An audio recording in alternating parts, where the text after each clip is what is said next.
रागे इति त्वंचो संसिद्धो राकारो दानवाचकः राकारो दानवाचकः स्वयं निर्वाणधात्री स्वयं निर्वाणधात्री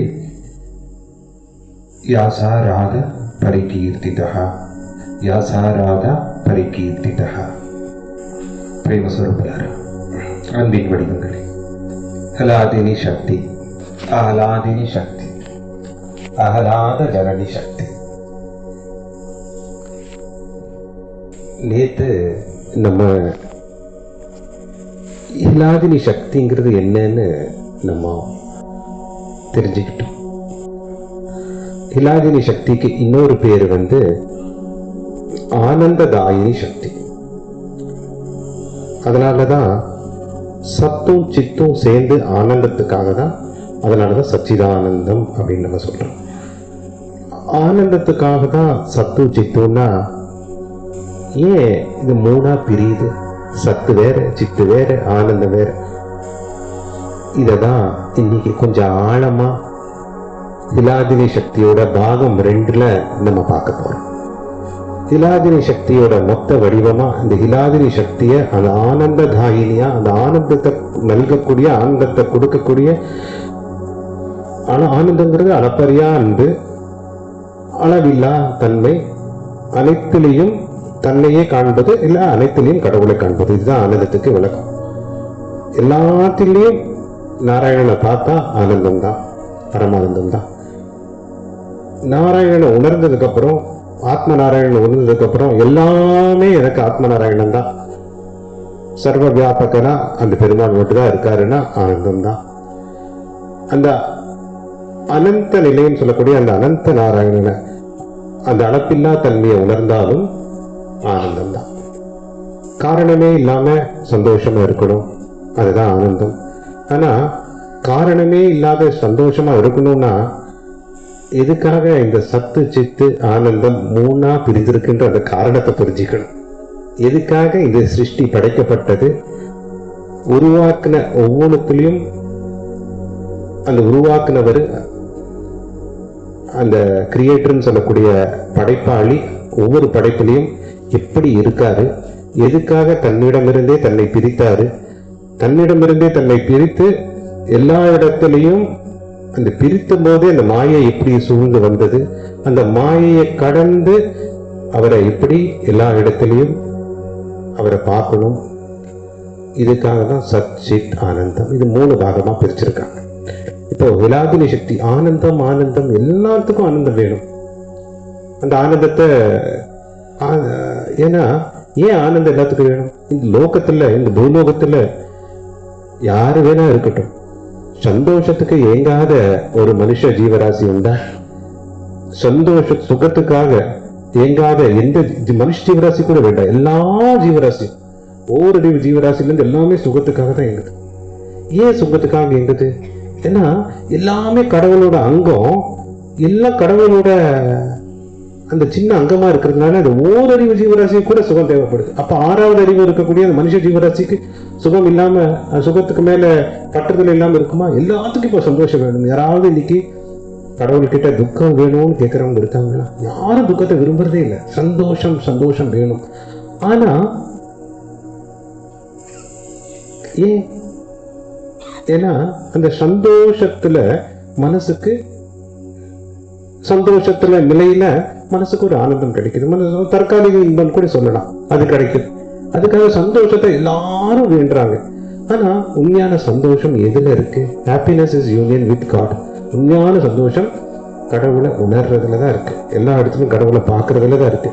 ஆனா அந்த சந்தோஷத்துக்காக எப்ப மனசு இயங்குதோ, அதுக்குண்டான பயிற்சியிலையும் முயற்சியிலையும் எப்ப ஈடுபடுதோ, கண்டிப்பா ஒரு நாள் அந்த ஆனந்தம் நிலையா இருக்கும். இப்ப நம்ம எழுதுறதெல்லாம் தற்காலிக சந்தோஷம், சிற்றின்பம், அது வந்து போகும். அதனால இன்பம் போச்சுன்னா அது துன்பம் இருக்குன்னு அர்த்தம். இன்பத்தை ரீப்ளேஸ் பண்றது, அதுக்கு மாற்றா இருக்குது துன்பம். சின்ன இன்பம் வருது, அது பேரே இன்பம் போதே தற்காலிகம். அது போயிடுச்சுனாலே துன்பம், அது இல்லைனாலே துன்பம். அதனாலதான் அது தற்காலிகமானது.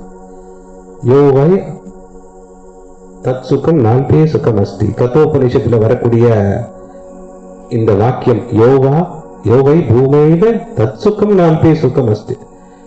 எப்போ ஒரு ஜீவாத்மா இந்த பொருள் மேல எனக்கு இது கிடைச்சா சந்தோஷமா இருக்கு, எனக்கு இது கிடைச்சா சந்தோஷமா இருக்கு, இந்த சௌபாகியம் எனக்கு வேணும், பௌத்திகத்துல இவ்வளவு சுகம் வேணும், அது வேணும், இது வேணும்னு அது தற்காலிகம்னு தெரிஞ்சிட்டு கூட அதையே கேட்கிறாங்களோ, அப்ப என்ன அர்த்தம்னா தற்காலிகமா இருக்கக்கூடிய நான் சொல்லக்கூடிய டெம்பரவரி பொருள் ரீதியான ஆசை, அதுக்கு அந்த விஷயத்தை கடவுள்கிட்ட கேட்கும் போது அது உங்களுக்கு கொடுக்கப்பட்டாலும், ஏற்கனவே கேட்டதுக்கு கொடுக்கப்பட்டிருந்தாலும், எப்படி நீங்க தற்காலிக விஷயத்தை கேட்டீங்களோ அதே சமயத்துல அதுல தற்காலிகமாக தான் இன்பமும் கிடைக்கும்.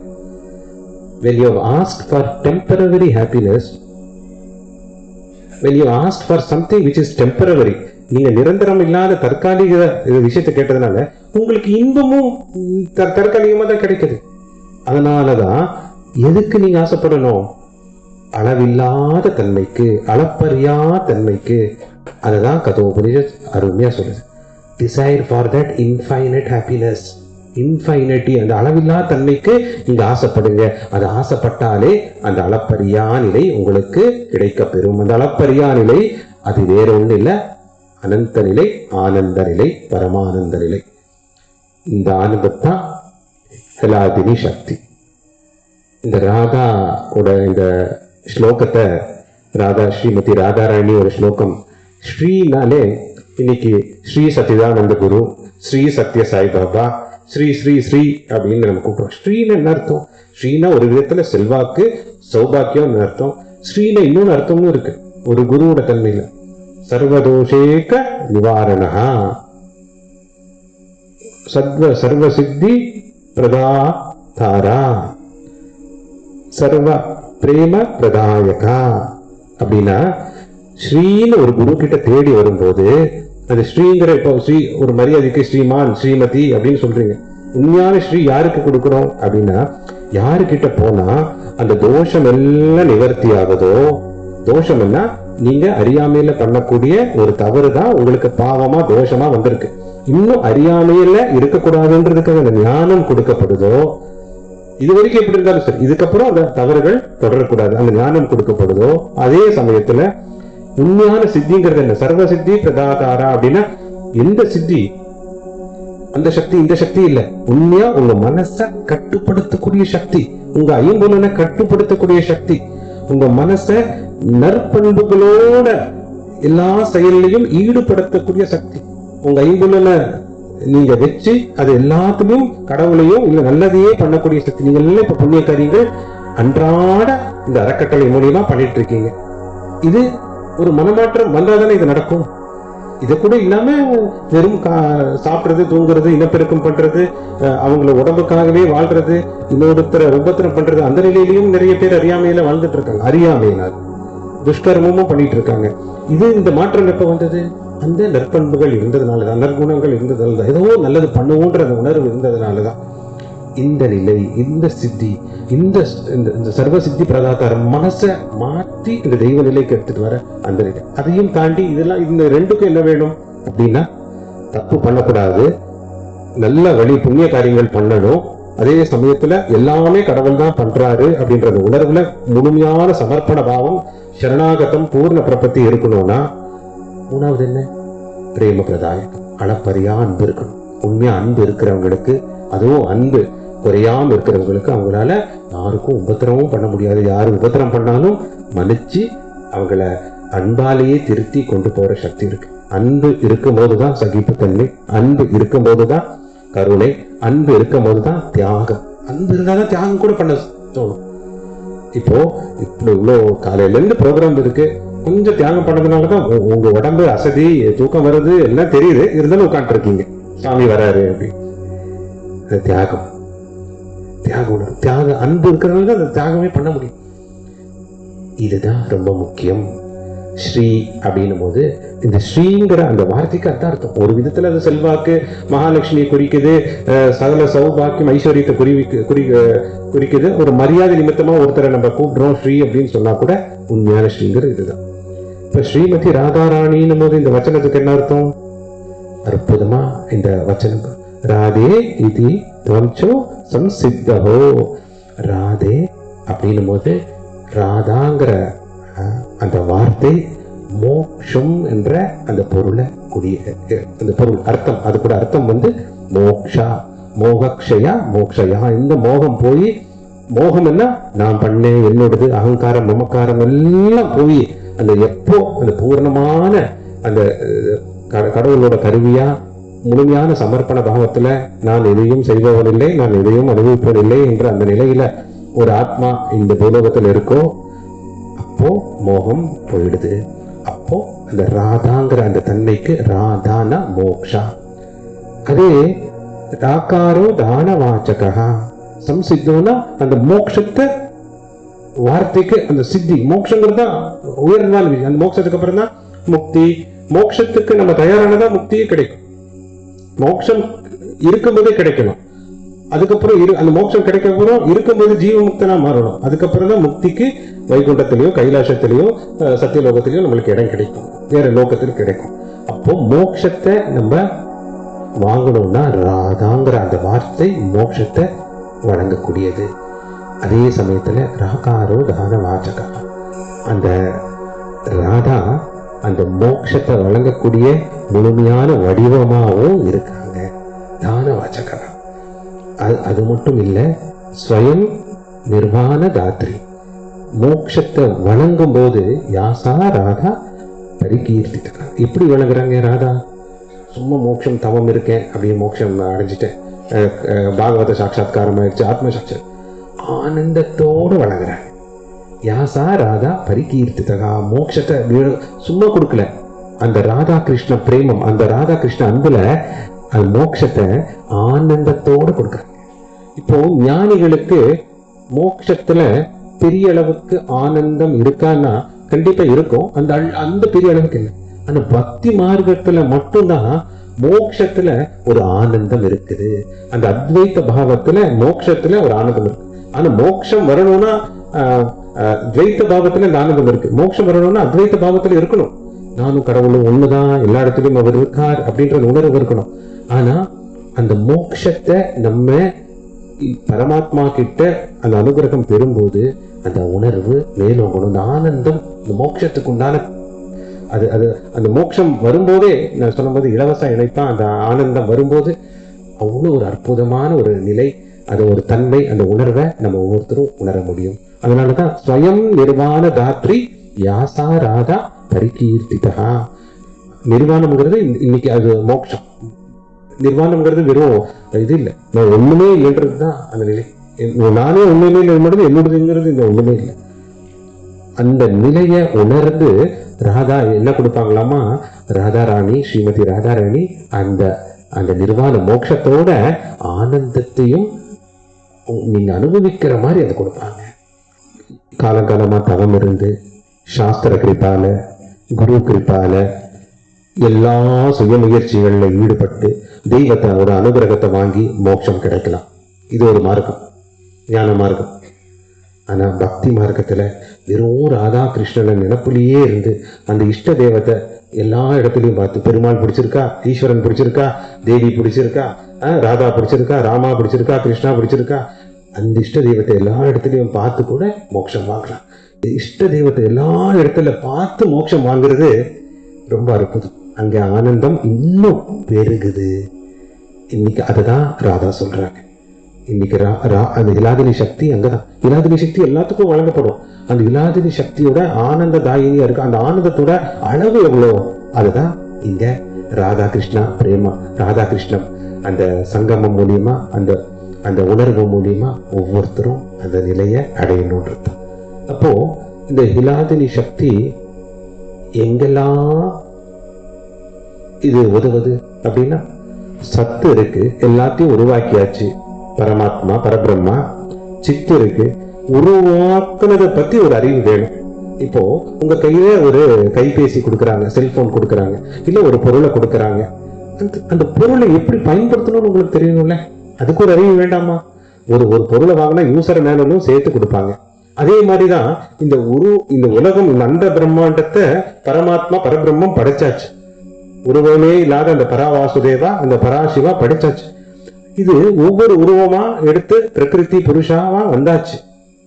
இதுலயும் 3 குணங்கள் ரஜஸ் தமஸ் சத்வ எல்லா இடத்திலும் நீக்கமர நிறைஞ்சாச்சு.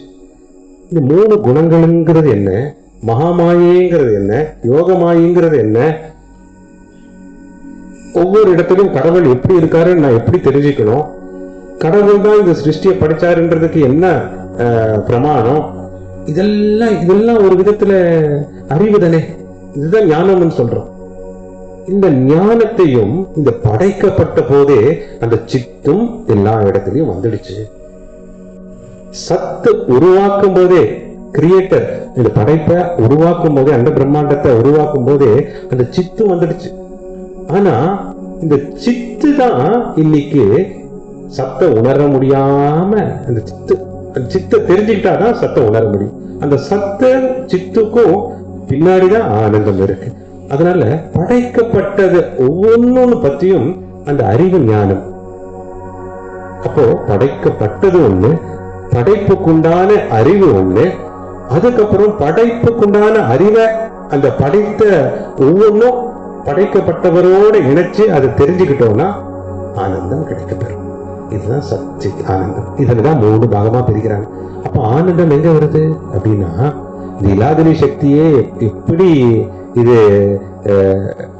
இந்த சக்தி கொடுக்கப்படுதுன்னா, முதல்ல ஒரு ஆத்மா ஏங்கணும், இதுக்காக இந்த பூலோகத்துல நான் இருக்கேன், இதுக்காக இவ்வளவு உருவத்தை இவ்வளவு வடிவத்தை கடவுள் படிச்சிருக்காரு, இந்த 84 லட்சம் யோனியை கடந்து இந்த மனித பிறவி எனக்கு எப்படி கிடைச்சது, நான் யாரு நான் யாரு நான் யாருன்னு ஏங்கி ஒவ்வொன்றுலையும் ஒவ்வொரு விஷயமா ஒவ்வொரு பரிணாம வளர்ச்சியில அந்த ஆத்மா முன்னேறி வந்து அந்த படைத்தவர் இந்த படைப்புக்கு பின்னாடி ஒரு இந்த படைத்ததுக்கு இந்த படைப்பின் ரகசியத்தை ஒரு அறிவா எல்லா இடத்திலும் நீக்கமர நிறைய வச்சிருக்காரு.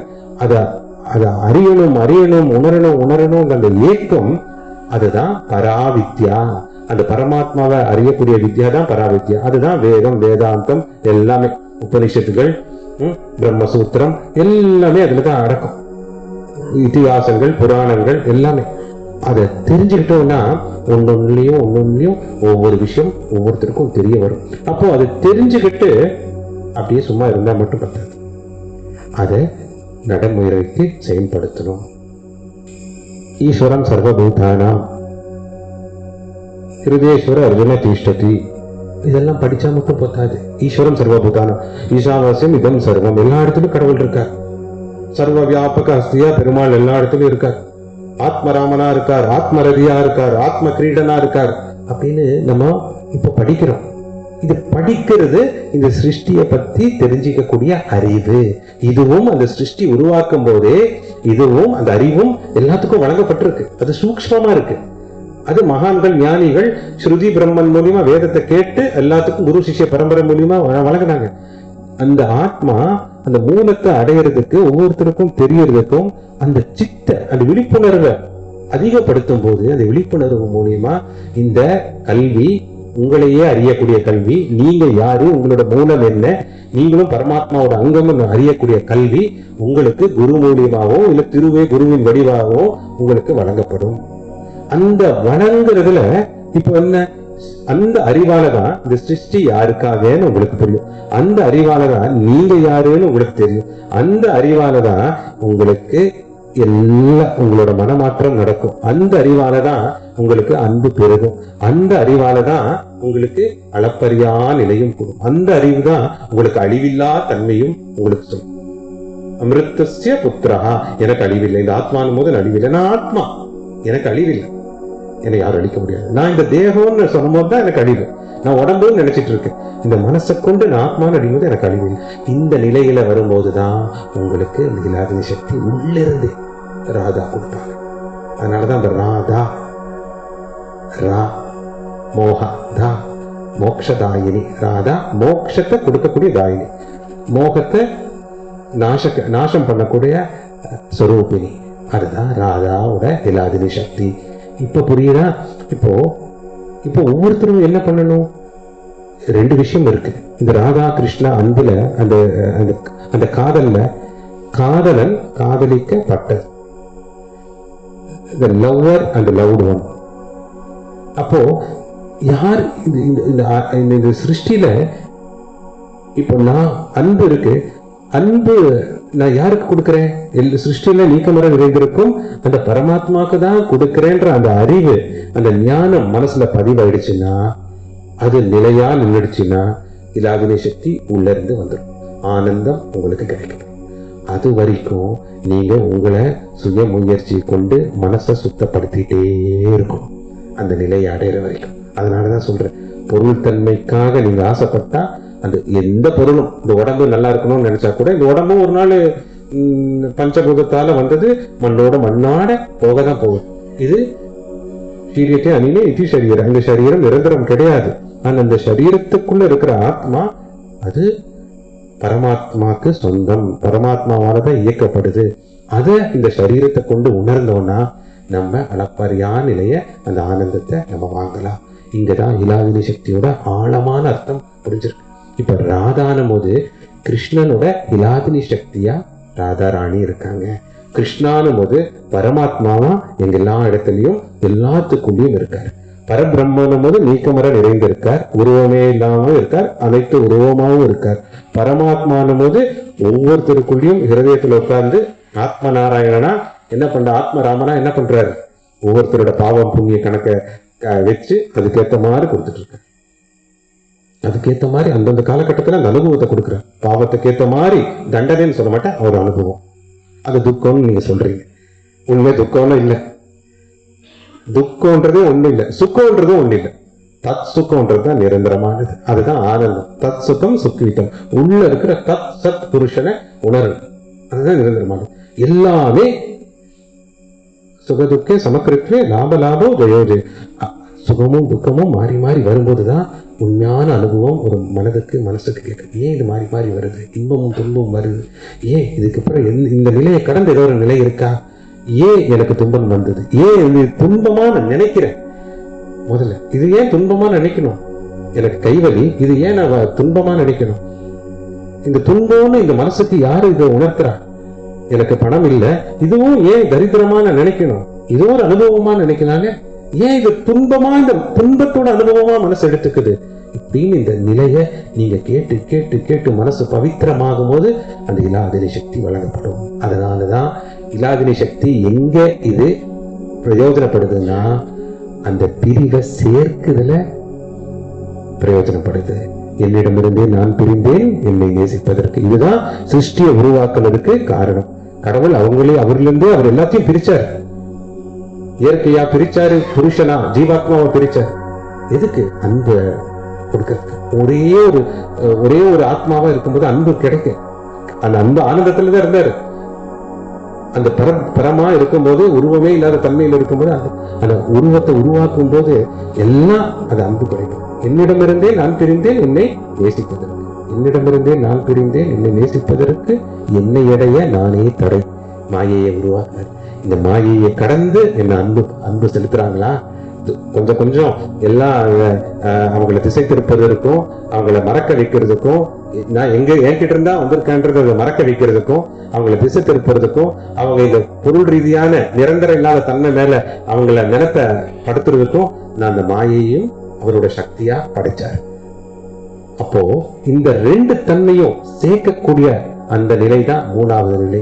என்னிடமிருந்து நான் பிரிந்தேன் என்னை நேசிப்பதற்கு, என்னை அடைய நானே தேடை, என்னை அடைய நானே உதவி செய்கிறேன். அது குரு மூலியமா அந்த ஞானம் பெற்று திருவே குருவாக, அவதார புருஷராக, மகான்களாக, ஞானிகளாக, கிரந்த சாஸ்திர பிரமாணங்களாக வரும்போது அதை செயலுக்கு எடுத்துட்டு வந்து அந்த தன்மையை, அந்த நான் சொல்றது அந்த முதல் அந்த பரமையும் மாயையும் சேர்த்து, ஜீவா பிரம்மா மாயை இது மூணும் சேர்ந்து முழுமை அடையும் போது அந்த இலாகினி சக்தி ஒவ்வொருத்தர்கிட்ட இருந்து வெளிப்படுது. இதுதான் உயர்வான நிலை. அந்த இலாகினி சக்தி எதை குறிக்குது? அதுக்கப்புறம் உங்க மனநிலையில மாற்றமே இருக்கக்கூடாது. அந்த மனநிலையில மாற்றம் எப்படி வரும்? பிரிவு இருக்கிறதுனாலதான் வரும்.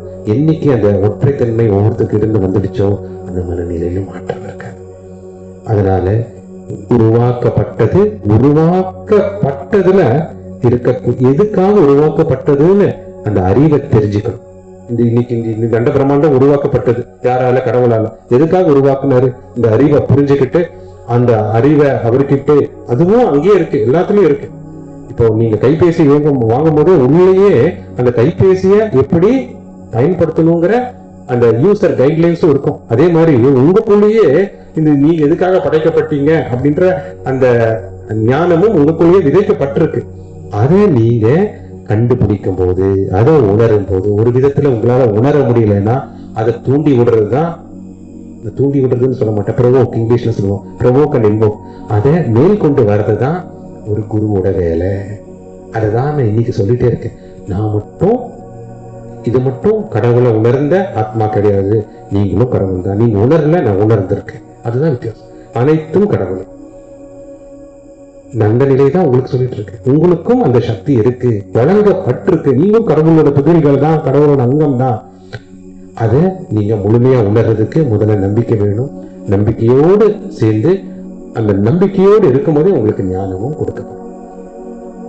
இப்போ நீங்க இந்த மொபைல் ஒரு விதத்துல எப்படி இருக்குன்னா, மொபைலுங்கிறது உங்க சரீரம் மாதிரி. நீங்க உள்ளுக்குள்ள தேடிட்டு இருக்கீங்க, நான் எதுக்காக உருவாக்கப்பட்டேன், எதுக்காக இந்த சிருஷ்டி இருக்கேன், நான் எதுக்காக இந்த மனித வடிவனை கிடைச்சிருக்கு. இதை நீங்க எங்க தேடணும்னா, இந்த உடல்ல இருக்கக்கூடிய எல்லாத்தோட இங்கதான் தேடணும், இந்த மனசுலதான் தேடணும். இந்த மனசை கொண்டுதான் இந்த உடம்புங்கிற பாவமும் வருது. இந்த மனசை கொண்டுதான் நான் ஆத்மாங்கிற உணர்வும் வருது. இந்த மனசு கொண்டுதான் நானும் பரமாத்மா ஒண்ணுங்கிற அந்த மேல்நிலையும் கிடைக்க பெறுது. இந்த மனசு கொண்டுதான் நான் அழிவில்லாத அனந்த பரபிரம்மா அப்படிங்கிற அந்த ஸ்திதி அதுவும் கொடுக்கப்படுது. அதனால மனசுதான் ரொம்ப சக்தி. அது கோபுரத்துல இருக்கக்கூடிய கலசம் மாதிரி. அந்த மனசை இந்த மேல்நிலைப்படுத்துறது தான் ஒவ்வொரு மனித வடிவத்தோட நிலை. அப்போ உங்களுக்குள்ள இருக்கிற அந்த அறிவு, உங்களை அறியக்கூடிய, உங்களை உணரக்கூடிய அறிவு, அது மூலியமா உங்களுக்கு ஆனந்தம் கிடைக்குதுன்னா அது எல்லாமே உங்க மனசுக்குள்ளதான் இருக்கு. மனசுக்குள்ள, மைண்டுக்குள்ளதான் இருக்கு, சிரஸ்லதான் இருக்கு. அதனால இதுதான் சகசிராரம். இந்த முக்தி ஸ்தூபியில இருக்கிற சகசிராரங்கிறது இதுதான். இந்த குண்டலினி சக்தியில ஆக்னியம் சகசிராரம் இதுதான். இங்கதான் அது மலரணும். அதுக்கு எளிமையான வழி லவ்வால் சர்வா. லவ்வால் சர்வா. எல்லாத்துக்கும் அன்பு செலுத்துங்க, அனைவருக்கும் சேவை செய்யும். லவ்வால் சர்வான் என்பது அனைவரும், பிடிச்சவங்க பிடிக்காதவங்க, தெரிஞ்சவங்க தெரியாதவங்க, நம்ம ஜாதிக்காரங்க நம்ம மதக்காரங்க, நம்மளோட குலத்தை சேர்ந்தவங்க, நம்மளோட வர்ணத்தை சேர்ந்தவங்க, இந்த பேதபாவம்லாம் இருக்கக்கூடாது. எல்லாமே எல்லாமே எல்லாமே எல்லாமே சரம் அச்சரம் எல்லாமே இந்த உணர்வு தான் இன்னைக்கு வேணும். நான் சொல்றது, இந்த கல்லுக்கு கூட, கல்லும் கடவுள் தான். இங்க இருக்கிற இந்த டைல்ஸ், இந்த கருங்களும் எல்லாமே பரமாத்மா எல்லா இடத்துலையும் மறைமுகமாகவும் நேர்முகமாகவும் நீக்கமர நிறைஞ்சிருக்கார் அப்படின்ற அந்த உணர்வு ஞானம். ஜானே பினா நயி ஹோயி பராதிதி, பராதிதி பினா நயி ஹோயி பிரீத்தி. வால்மீகி சொல்ற, ஞானம் இல்லாம உங்களுக்கு அந்த அளப்பரியா நம்பிக்கை வராது. ஏன் நம்பிக்கை வரல? எல்லாத்துலயும் கடவுள் இருக்கார் அப்படின்னா ஞானம் இல்லை. அது மூலியமா தான் நம்பிக்கை ஜாஸ்தி ஆகும். அந்த நம்பிக்கை மூலியமா தான் அன்பு பிரீத்தி பெருகும். அந்த அன்பு பெருகும் போதுதான் அந்த ஆனந்தமும் கிடைக்க பெறும். இதுதான் தாத்பரியம்.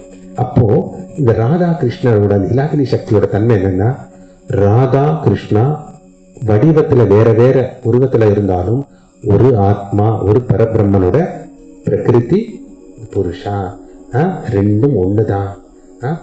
ராதாவோட சக்தி தான் கிருஷ்ணாவை இயக்குது. கிருஷ்ணாக்கு சக்தி கொடுக்கறதே ராதா தான். இதுதான் ராதா கிருஷ்ணனோட அந்த தத்துவம், ராதாவோட தத்துவம் உணர்த்து. வேதவியாசருக்கு இப்ப இல்லாத சக்தியோட ஆழ தத்துவம் இதுதான். இப்ப புரிஞ்சுதா? சத்தும் சித்தும் ஆனந்தத்தை கொடுக்கும். அப்போ சித்து, அதாவது விழிப்புணர்வை கொண்டு எல்லாமே சத்துன்னு உணர்ந்தா ஆனந்தம் கிடைக்கும்.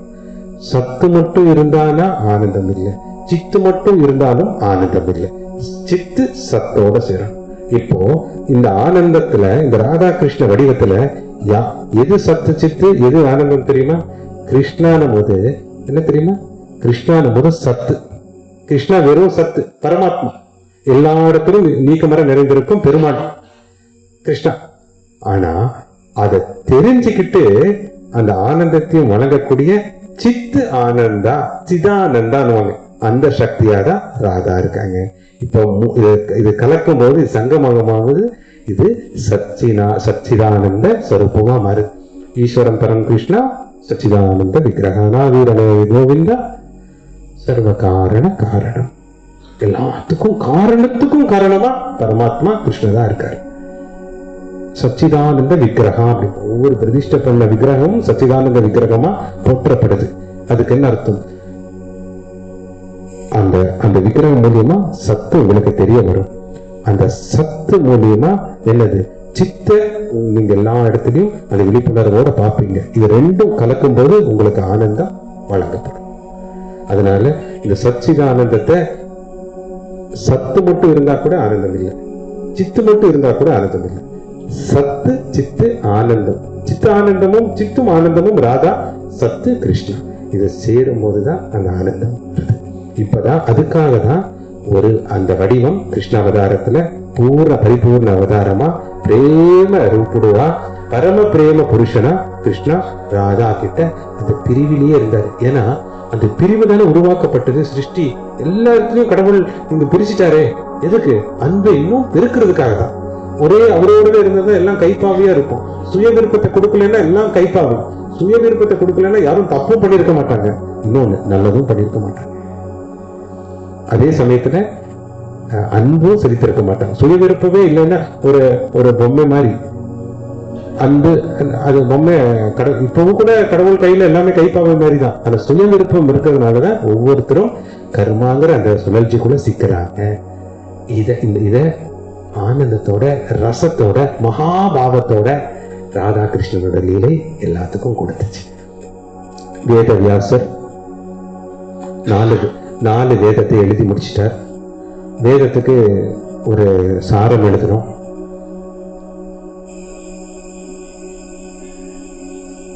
அந்த வேதத்துக்கு சாரம் எழுதும் போது அவர் எழுதுறார், பரோபகாராய புண்ணியாய பாப்பாய பரபீரகம். பரோபகாரம், பரம் என கடவுள், உபகாரம் எல்லாத்துலயும் கடவுளை பார்த்து உபகாரம் பண்ணுங்க, சேவை பண்ணுங்க, அதுதான் புண்ணியம். பாப்பாய பரபீரம், பாப்பத்தை அது தெரியாம ஒவ்வொருத்தருக்கும் பண்ணக்கூடிய செயல் தான் பாவமா போட்டிருக்கும். உண்மை சொல்றேன், கடவுளை கும்பிடலைன்னாலும் கூட பாவம் இல்லை. ஆனா அந்த கடவுளை நீங்க கடவுளை கும்பிடுறது உங்க அந்த பக்தி பாவத்துல பூஜை புரஸ்காரம் எல்லாம் கூட பண்ணலாம், அது மனசை பவிக்கிறோம், அது சாதனம். ஆனா யாராவது ஒருத்தருக்கு நீங்க உபத்திரம் பண்ணிட்டீங்கன்னா அதுதான் புண்ணியம், அதுதான் பாவம். யாராவது ஒருத்தருக்கு உபகாரம் பண்ணீங்கன்னா அதுதான் புண்ணியம். அந்த புண்ணியம் கடவுள் கிட்ட இன்னும் உங்களுக்கு நெருங்க வைக்கும். பாவம் கடவுள் கிட்ட இருந்து விலக்கி, அந்த உணர்வு கிட்ட இருந்து விலக்கி, கடவுள் உங்களுக்குள்ளதான் இருக்காரு, அந்த உணர்வை விலக்கி மறுபடியும் அந்த நிலை வர்ற வரைக்கும் உங்களை பிறவி எடுக்க வைக்கும். இதுதான் வேதத்துல சொல்லப்பட்டிருக்கு. அந்த வேதத்தோட சாரம் இதுதான். 4 வேதத்தை கஷ்டப்பட்டு மனப்பாடம் பண்ண வேண்டாம், அது பிரயோஜனம் இல்லைன்னு சொல்ல மாட்டேன். அந்த வேதத்தை எல்லாம் வேத ருச்சிதாவா மாறணும், வேதத்தை கத்துக்கணும். அந்த வேதத்தோட சாரம் இதுதான். இந்த 4 வேதத்தை எழுதினதுக்கு அப்புறம் கூட அவருக்கு ஒரு திருப்தி கிடைக்கல. அப்படியே எப்படி இருந்ததுன்னா, பிரெட் அல்வா சாப்பிட்டாச்சு, அடை தோசை சாப்பிட்டாச்சு, தக்காளி சேவை சாப்பிட்டாச்சு, அப்படியே ரொம்ப ட்ரையா இருக்கு.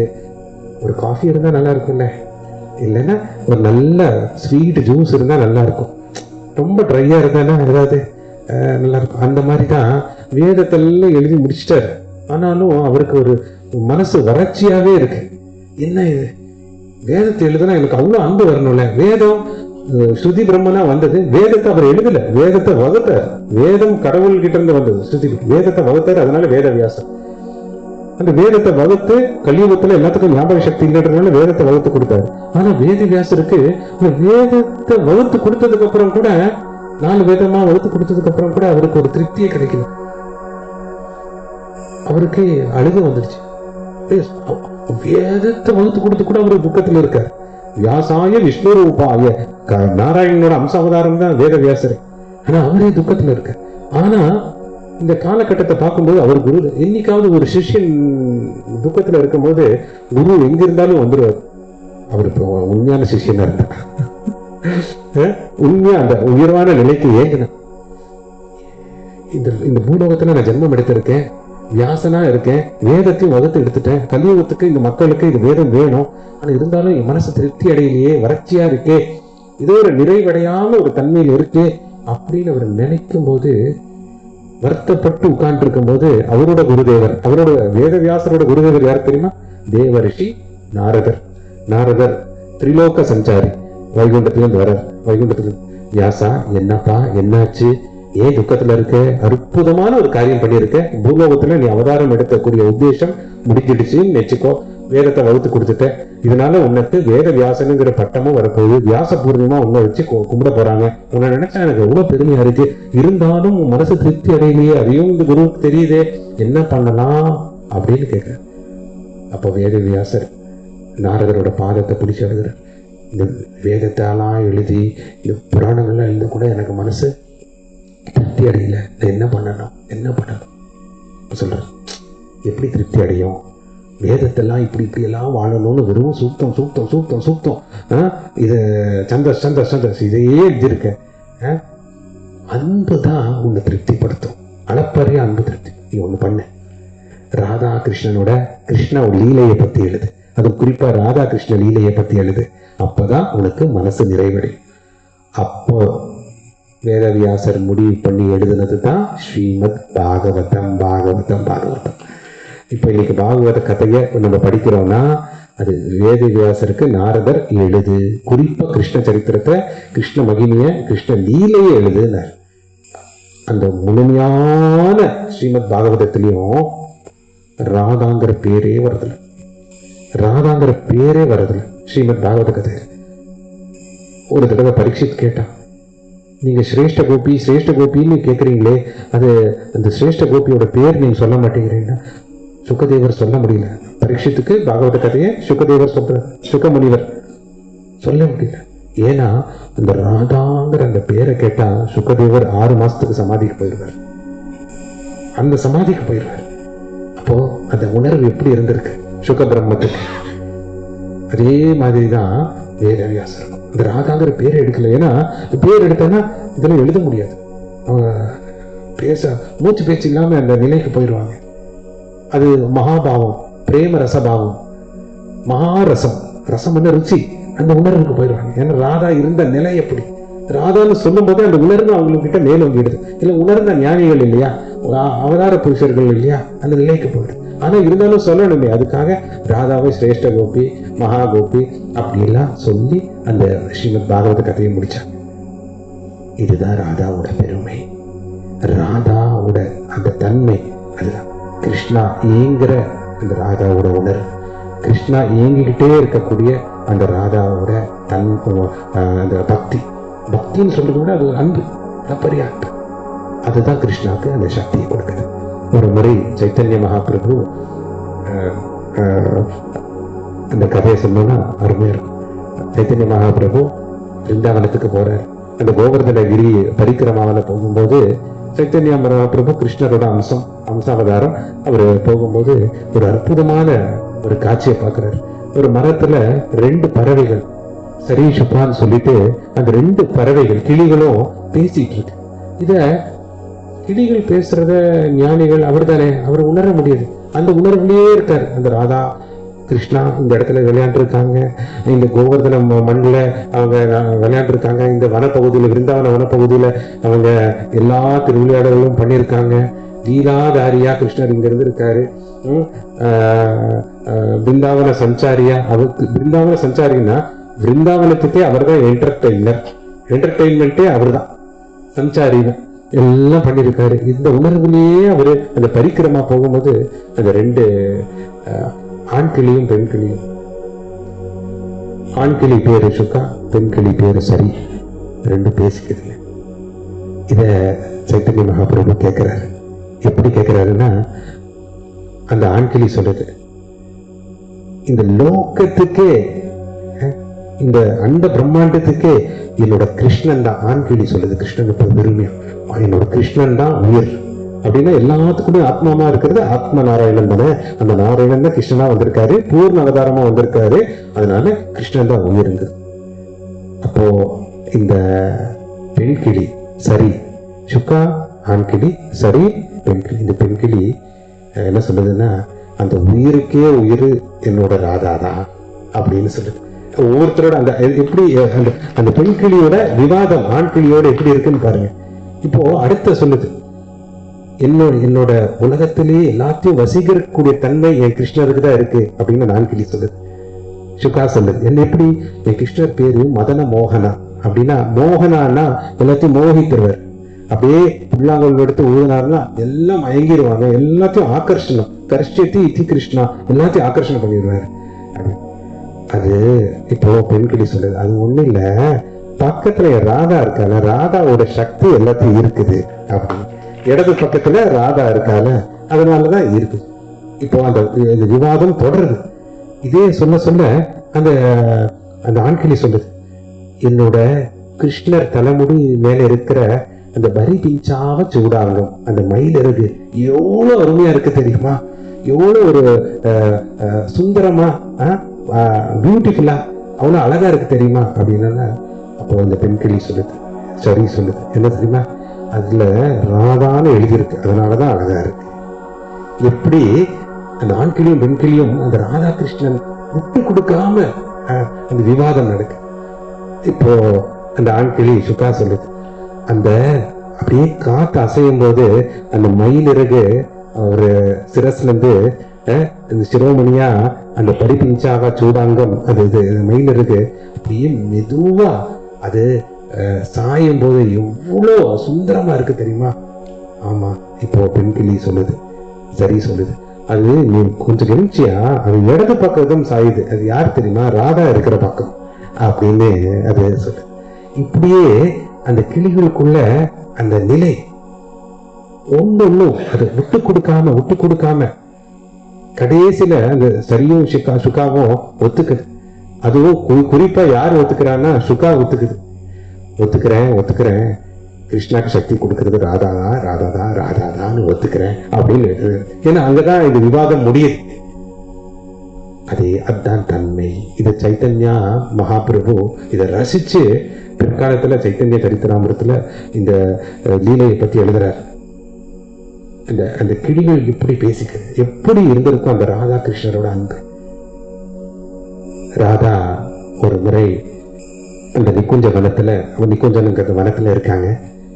இப்ப நான் ராதாவோட கதையை சொல்றேன், சின்ன லீலைகளை சொல்றேன், அந்த தன்மையை உங்களுக்கு புரிய வைக்கிறதுக்கு. அந்த கதையில இருக்காங்க, அந்த வனத்துல இருக்காங்க. அந்த வனத்துல இருக்கும்போது திடீர்னு ஒரு நாள் அந்த சமயத்துல ராதாவோட சகோதரியா இருக்கக்கூடிய சகியா இருக்கக்கூடிய விருந்தா, அது பேரே விருந்தாவனம். விருந்தானா அதுக்கு அர்த்தம் என்னன்னா துளசின்னு அர்த்தம், துளசி வனம், அதுதான் விருந்தாவனம். அது பிருந்தாவனம் சொல்றோம். விருந்தா அங்க உருவம் எடுத்து அங்க வராங்க. வந்து ராதா கிட்ட கேட்குறாங்க, ராதா ஏன் இப்படி மூச்சு வாங்கி ஓடி வர, சகி ஸ்நேகிதியே என்ன இருக்கு உங்ககிட்ட, என்ன தேடி எதுக்கு வந்திருக்க, எங்க என்னோட கிருஷ்ணனை காணோம் அப்படின்னு கேட்குறாங்க. அப்போ விருந்தா சொல்றாங்க, கிருஷ்ணா நடன பயிற்சியில ஈடுபட்டு இருக்காரு. கிருஷ்ணாவா, நடன பயிற்சியா? உங்களுக்கு சரிசமமா நடனம் ஆடணுன்றது கிருஷ்ணருக்கு ஆசை, என்னமோ தெரியல, உங்க அளவுக்கெல்லாம் நடனம் ஆட முடியறதில்ல, உங்களுக்கு சரிசமமா நடனம் ஆடணுன்றதுக்காக நடன பயிற்சி எடுத்துட்டு இருக்காரு அப்படின்னு விருந்தா சொல்றாங்க. நடன பயிற்சி எடுத்துட்டு இருக்காங்களா? எங்க எடுத்துட்டு இருக்காரு? இந்த யமுனா நதி கரையை கடந்து அந்த பக்கம் வனப்பகுதியில் எடுத்துட்டு இருக்காரு. அப்படியா? யாரு கத்து கொடுக்குறா அப்படின்னு ராதா கேட்கிறாங்க. ராதா கேட்டவனே விருந்தா என்ன சொல்றான்னா, வேற யாரும் இல்ல, நீங்க தான் ஒரு உருவமா வந்து பல வடிவமா கை இப்படி வைக்கணும், காலை இப்படி ஆட்டணும், கண்ணை இப்படி அசைக்கணும், உதட இப்படி இருக்கணும், இந்த கழுத்து அசைவு இப்படி இருக்கணும், நீங்க தான் பல வடிகளை கற்றுக் கொடுத்துட்டு இருக்கீங்க. அவங்க என் கண்ணாட பார்த்தேன் அப்படிங்கிற ராதா நினைக்கிறேன். அப்படியும் இருக்கல, ராதா அது சொல்லி காட்டல, நான் தான் பண்ணேன், அப்படியும் இருக்கு. அப்போ இந்த பிருந்தா அந்த பிருந்தாவனத்துல, துளசி வனத்துல இந்த லீலை நடக்குது.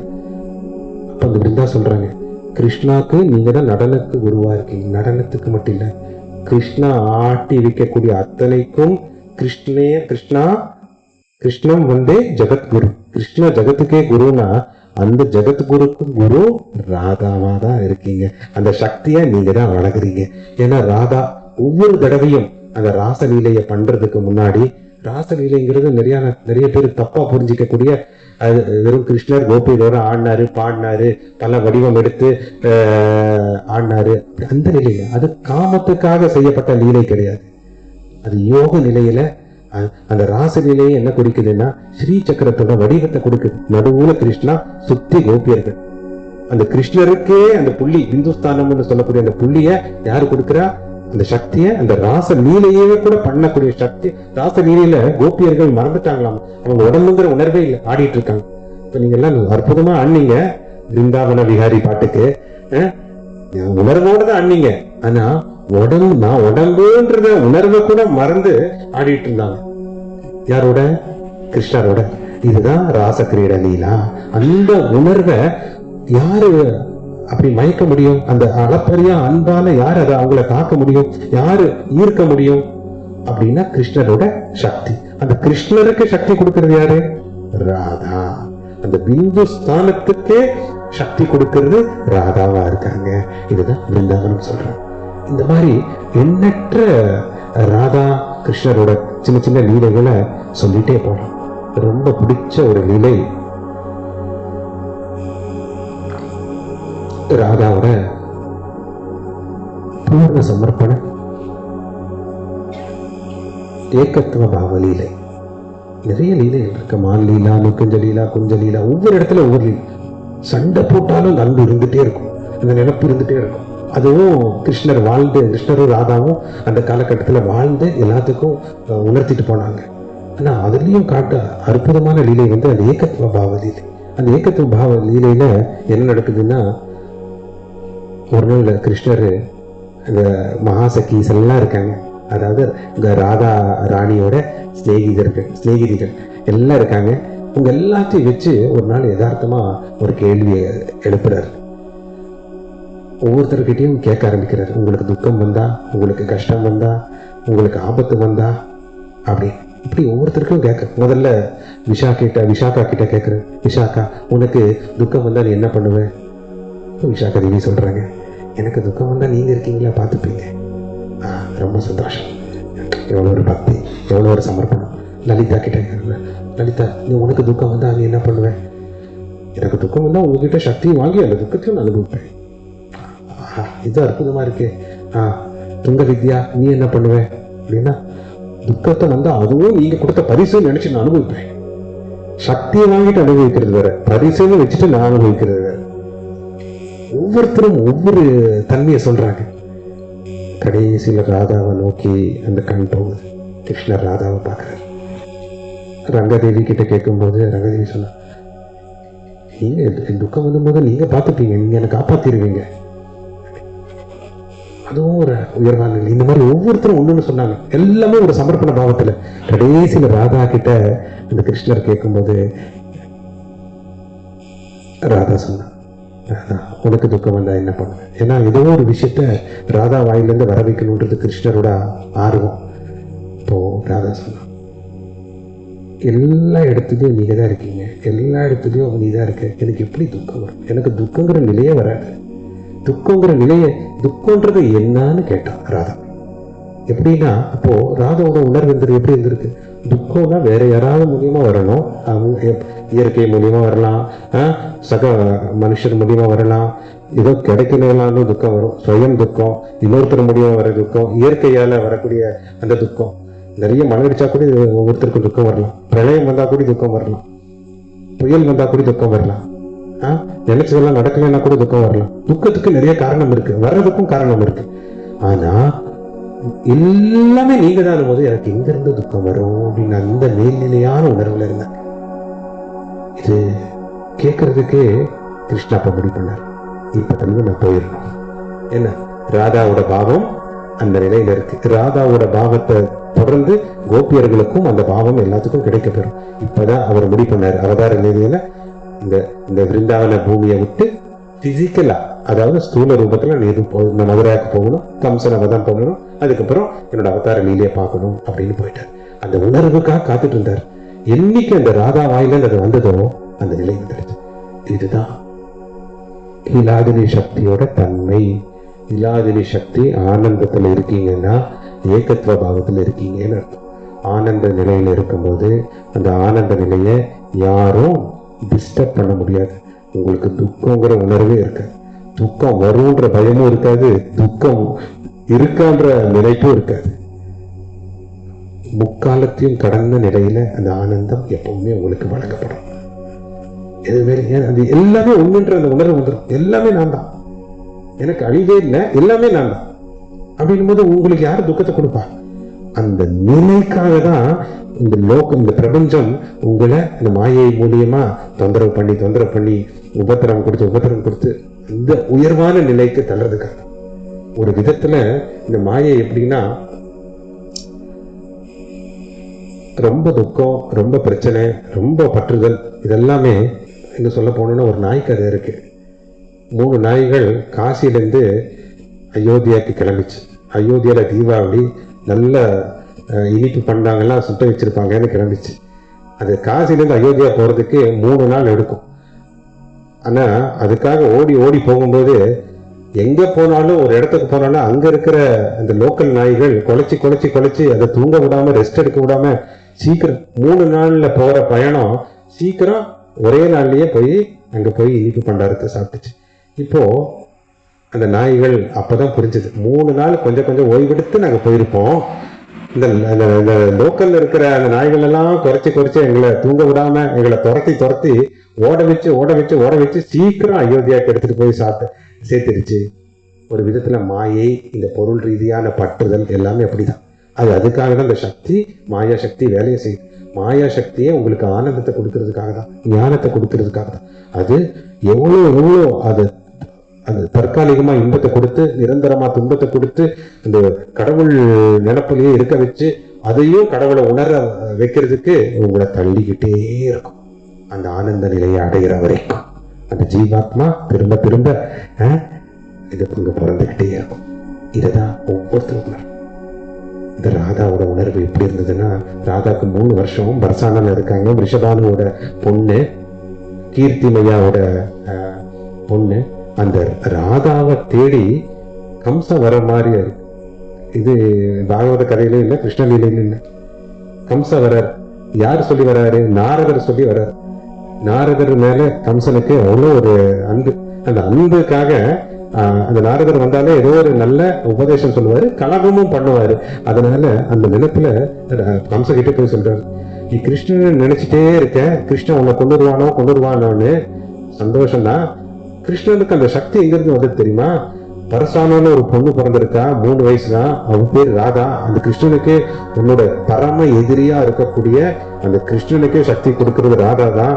ஒரு தடவை போய் அந்த பொண்ணை பார்த்துட்டு முடிஞ்ச அந்த பொண்ணு சக்தி கொடுக்கிற பொண்ணை கொன்னுடு. அது சொல்லணும்னு அவசியம் இல்லை நாக்கு. ஏன்னா கம்சன் அதைதான் பண்ண போறான். அதுதான் கம்சன் அது தேடி வராங்க. இந்த பர்சானா மக்களே ஆடி போயிட்டாங்க. எதுக்காக கம்சன் இங்க வராரு? கோகுலத்துல தானே வாசுதேவரோட நந்தகோபரோட பையனா கிருஷ்ணன் வளர்றான், இங்க எதுக்கு வரணும் அப்படின்னு பயந்து கம்சன் அந்த தேசத்துக்கு உண்டான ராஜா எல்லாம் மரியாதை பண்ற. அந்த மரியாதை பாவத்துல கூட கம்சன் வந்து இந்த குழந்தை, சின்ன குழந்தை ராதா, அதை பார்க்கணும்னு எடுத்து வச்சு கையில தூக்குனவனையும் கம்சனுக்கு கூட ஆனந்தம் கிடைச்சு. கம்சன் உண்மையா கிருஷ்ணரையே மறந்துட்டானா? ஏன்னா அந்த கிருஷ்ண பாவம், கிருஷ்ண எதிரிங்கிற அந்த பாவம் மனசுல பதிவாயிருக்கு அந்த அசிரியரோட வாக்கு மூலியமா. ஆனா அந்த கிருஷ்ண பாவம், ராதா பாவத்துல கிருஷ்ணனையே மறந்துட்டு, அந்த தன்மையே, அந்த வன்மம், கோபம், வெறுப்பு எல்லாமே போயிடுச்சு, எந்திரிச்சு. பரசானாவை தாண்டி வெளியே போனதுக்கு அப்புறம் தான் சுயநினைவே கம்சனுக்கு வந்து, ஆமா சீக்கிரம் கிருஷ்ணரை கொல்லணும். கடைசியில கிருஷ்ணன் கையால கம்சன் அந்த வதம் நடந்து கம்சனுக்கு மோட்சம் கிடைக்கும். அது ஒரு பக்கத்துல அவதார லீலாவா இருந்தாலும் இதுதான் ராதாவோட தன்மை. ராதான போதே அந்த உணர்வு ஒவ்வொருத்தருக்கும் வாரி வாரி வழங்கப்படும். அந்த இலாதினி சக்தியை எப்படி உணரணும்? இதுதான் ஆழமா உங்களை உருவாக்கினப்பட்ட நீங்க உருவாக்கினப்பட்ட நீங்க படைப்பு ஜீவாத்மானா உங்களுக்குள்ளேயே பரமாத்மாவை அறியக்கூடிய சக்தி சித்தா இருக்கு. நீங்க சத்துனா உங்களோட எக்ஸிஸ்டன்ஸ் அப்படின்னா அது உங்களுக்குள்ளேயே அந்த சித்தா இருக்கு. அந்த சித்த, அந்த விழிப்புணர்வை நீங்க அதிகரிக்க அதிகரிக்க அதிகரிக்க அந்த விழிப்புணர்வு மூலியமா நம்பிக்கை, பொறுமை, ஞானம், அளப்பரிய அன்பு, அழிவில்லா நிலை வர வர வர உங்களுக்கு ஆனந்தம், இல்லாத சக்தி உள்ள இருந்தே கொடுப்பாங்க. உள்ள இருந்தே அது உங்களுக்கு கிடைக்கப்படும். இதுதான் ஹையஸ்ட். நான் நேற்று சொன்ன மாதிரி இதுதான் ஹையஸ்ட். இதை விட ஹையஸ்ட் எதுவுமே இல்லை. ஆனந்தத்துக்காக தான் இந்த மனுஷ பிறவி. மனுஷ ஆனந்தம் இவ்வளோ தற்காலிகமான, இந்த தேகத்துக்கு கிடைக்கிற ஆனந்தத்தை விட அந்த ஆத்மானந்தம் உயர்வான ஆனந்தம். ஏன்னா அது அழிவே இல்லை.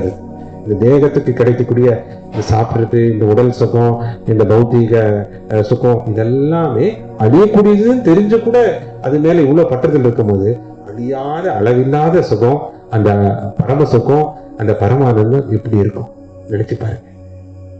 அதனாலதான் இப்ப நீங்க எது மேல ஆசைப்படணும்? அளவில்லாத மேல ஆசைப்படணும். அளவில்லாத மேல ஆசைப்பட்டாலே இல்லாத நீ சக்தியை ஆவாகனம் பண்றீங்கன்னு அர்த்தம். அளவோடு இருக்கக்கூடிய தன்மையை ஆசைப்பட்டீங்கன்னா ஒரு நாள் இந்த அளவோடு இருக்கக்கூடிய இந்த பொருள் தன்மை உங்களுக்கு துக்கத்தை கொடுத்து அந்த அருள் தன்மைக்கு பின்னாடி போக வைக்கும். இதுதான் மாயையோட வேலை. மாயையோட வேலை என்னன்னா துக்கத்தை கொடுத்து ஒரு ஆத்மாவை துன்புறுத்தி ஏதோ ஒரு நாள் இந்த மனப்பிரச்சனை, உடல் பிரச்சனை, உளைச்சல் எல்லாம் கொடுத்து கடவுளுக்கு நெருங்கக்கூடிய அந்த தன்மையை அது எத்தனை ஜென்மம் எடுத்தாலும் கண்டிப்பா அதுதான் போயும். இருக்கும்போது இந்த பயிற்சியால சீக்கிரம் அந்த சுய விருப்பத்தை தியாகம் பண்ணி அந்த சுய விருப்பத்தை கொண்டு சுயத்தை உணர்ந்து அந்த தெய்வ நிலையை அடையலாம். இதுதான் உயர்வான நிலை. இதுக்காக தான் இவ்வளவு ஜென்மங்கள். 17ஆம் நூற்றாண்டுல ஸ்ரீ ஜெகநாத கோஸ்வாமி பிருந்தாவன பூமிக்கு சஞ்சாரம் போறாரு. சஞ்சாரம் போகும்போது இந்த கோஸ்வாமிஸ்ன்னு நிறைய மகான்கள் பிறந்தாங்க. இவங்களோட வேலையே என்னன்னா ராதா கிருஷ்ண லீலை நடந்துட்டு இருக்க போது, இப்போ நீங்க எல்லாம் உட்காந்து கேட்டுட்டு இருக்கீங்க, ஏதோ உங்க மனசு எல்லாத்தையும் பதிவாயிட்டு இருக்கு.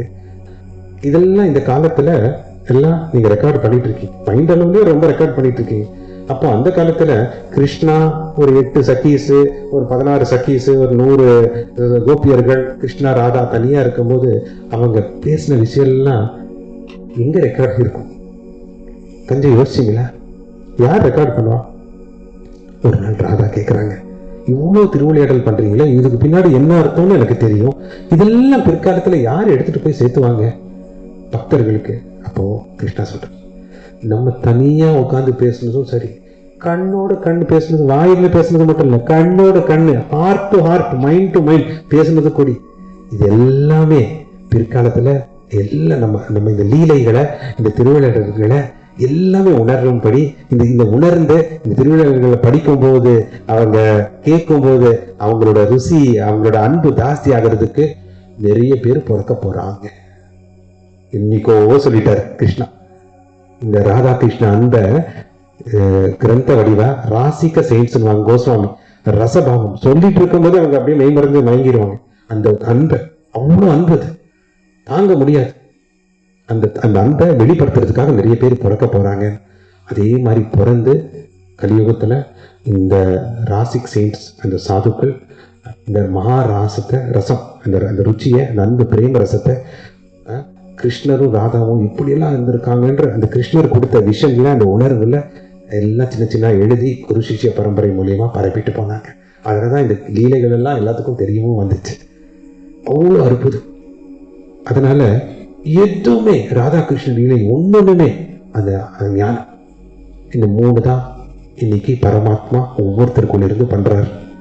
ஒண்ணு ஆத்மராமனா எல்லாத்துக்குள்ளயும் இருக்காரு, அதுதான் பரமாத்மா. ஆத்மராமனானா ஆத்மராமா, ஆத்மாவா இருக்கார். பாவம் புண்ணியம் கணக்கு ஏற்ற மாதிரி எல்லாத்துக்கும் நடக்குது. உள்ள இருந்து எல்லாத்தையும் இயக்குறார். ஆத்மரதியா 2வது நிலை. ஆத்மரதியா எல்லாத்தையும் ஈர்க்கிறார். இப்போ ஒரு விதத்துல நீங்க எல்லாம் என்கிட்ட இந்த ஆத்மராமன் கிட்ட, இந்த வடிவத்துக்கிட்ட ஈர்த்திருக்கீங்க, ஈர்க்கப்பட்டிருக்கீங்க அப்படின்னா இது இந்த பரமாத்மா இந்த தேகம் மூலியமா பண்ணக்கூடிய விஷயம் தான். இதுதான் ஆத்மரதி. எதனால ஈர்க்கப்பட்டிருக்கீங்க? சுவாமி நல்லா பேசுறாரு, அன்போடு இருக்காரு, நல்லதை சொல்றாரு, உபதேசம் பண்றாரு, கொஞ்சம் பக்கத்துல இருந்தா மன இருக்கு, நிறைவா இருக்கு, ஏதோ இவர் எனக்கு பிடிச்சிருக்கு, இது பல காரணங்கள் இருக்கு. இதுதான் ஆத்மரதி. ஒரு விக்கிரகம் இருக்குதுன்னா இந்த விக்கிரகத்தோட சௌந்தரியம், எவ்வளோ அருமையா இதை வடிச்சிருக்காங்க, பார்த்துக்கிட்டே இருக்கணும்னு போல இருக்கே, அந்த ஈர்க்கக்கூடிய தன்மை. அதையும் தாண்டி ஆத்மரதியும் போது விக்கிரகம்ன்றது ஆத்மா கிடையாது, அது பிராண பிரதிஷ்டை செய்யப்பட்ட சச்சிதானந்த விக்கிரகம். உயிரோடு வாழ்ந்துட்டு இருக்கிற அந்த அந்த தன்மை தான், அந்த மனித வடிவம் தான் ஆத்மரதி. ஈர்க்கக்கூடிய அந்த தன்மை. பிற்காலத்துல இப்படி முக்தி நிலையம் அம்மா எல்லாத்தையும் ஈர்க்கிறாங்க. பிற்காலத்துல ஒவ்வொரு அவதாரமும் ஒவ்வொரு மகான்களும் எப்படி சிஷ்யர்களை பக்தர்களை ஈர்த்திருக்காங்க. அந்த நிலை ஆத்ம கிரீடன் போது தனக்குள்ளேயே தான் செய்யக்கூடிய திருவிளையாடல தான் ஆத்ம கிரீடான்னு சொல்றோம். ராச கிரீடா கிருஷ்ணர் பண்ணது. ஆத்ம கிரீடாங்கிறது கிருஷ்ணர் வேற யாருக்கிட்டையும் லீல பண்ணல. கோபியர்கள் வேற, கிருஷ்ணர் வேற இல்லை. யாதவர் வேற, கிருஷ்ணர் வேற இல்லை. பாண்டவர் வேற, கிருஷ்ணர் வேற இல்லை. எல்லாமே சர்வம் கிருஷ்ணமயம், எல்லாம் பெருமாள் தான், எல்லாம் நாராயணன் தான். அவர்கிட்டே தான் அவர் லீலை பண்றாரு. இன்னைக்கு நான் பண்ணக்கூடிய லீலை கூட நான் இப்ப பேசிட்டு இருக்கேன்னா என் கூடயே தான் நான் பேசிட்டு இருக்கேன்.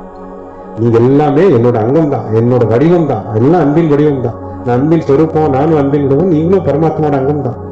எல்லாம் அந்த என்னோட வடிவத்துக்கிட்ட தான் நான் பேசிட்டு இருக்கேன். என்னோட வடிவத்துக்கிட்ட தான் நான் திருவிளையாடல் செஞ்சுட்டு இருக்கேன். என்னோட வடிவத்தை இன்னும் திருவிளையாடல் மூலியமா அந்த திருவை உணர்றதுக்கு உங்களுக்கு ஞானத்தை கொடுத்துட்டு இருக்கேன். இந்த திருவிளையாடல் மூலியமா உங்களுக்கு அன்பையும் வாரி வாரி வழங்கிட்டு இருக்கேன். இந்த திருவிளையாடல் மூலியமா உங்களுக்கு ஆனந்தத்தையும் நான் கொடுத்துட்டு இருக்கேன். இது ஒவ்வொருத்தரும் பண்ணணும். அந்த நிலை வரும்போது இந்த ஆத்ம கிரீடை நிலை, அந்த ஆத்மரதி நிலை இலாதனை சக்தி மூலியமா தான் வரும்.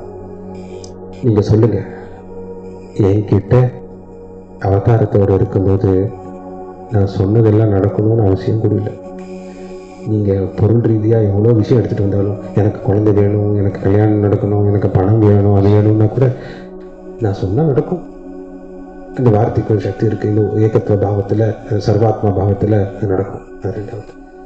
ஒருவேளை இப்ப நடந்து 2-3 விஷயம் நடந்து ஒரு 4-5 விஷயம் நடக்கலைன்னா அப்பவும் நீங்க என் கூட தான் இருப்பீங்க. ஏன்னா அதுதான் ஆத்மரதியோட உணர்வு. ஏன்னா அது ஈர்க்கும். ஏதோ சுவாமி சொல்லியும் ஏதாவது நடக்கல, சுவாமி நடக்கும்னு சொன்னாரு, ஆறுதல் சொல்லியிருப்பார் போல் இருக்கு. நடக்கல, நடக்கும்னு சொன்னாரு. நீ எப்பவுமே நான் பாசிட்டிவா தானே சொல்லணும். ஒரு ஒரு ஒரு குழந்தை உடல் ரோகம் அவ்வளோ இருக்கு, அது கர்மான்றது எனக்கு தெரியுது. என் பக்கத்துல வந்துட்டாங்க. அந்த குழந்தையோட அம்மாக்கு இது கர்மாமா, இது ஒன்றும் பண்ண முடியாது, இது குழந்தை முன் ஜென்மத்துல செஞ்ச பாவம், இதெல்லாம் தீரவே தீராது, அது அப்படிதான் இருக்கும், போமா அப்படின்னு நான் சொல்றதுக்கு மனசு. என் பக்கத்துல வர்றதே பெரிய பாக்கியம்.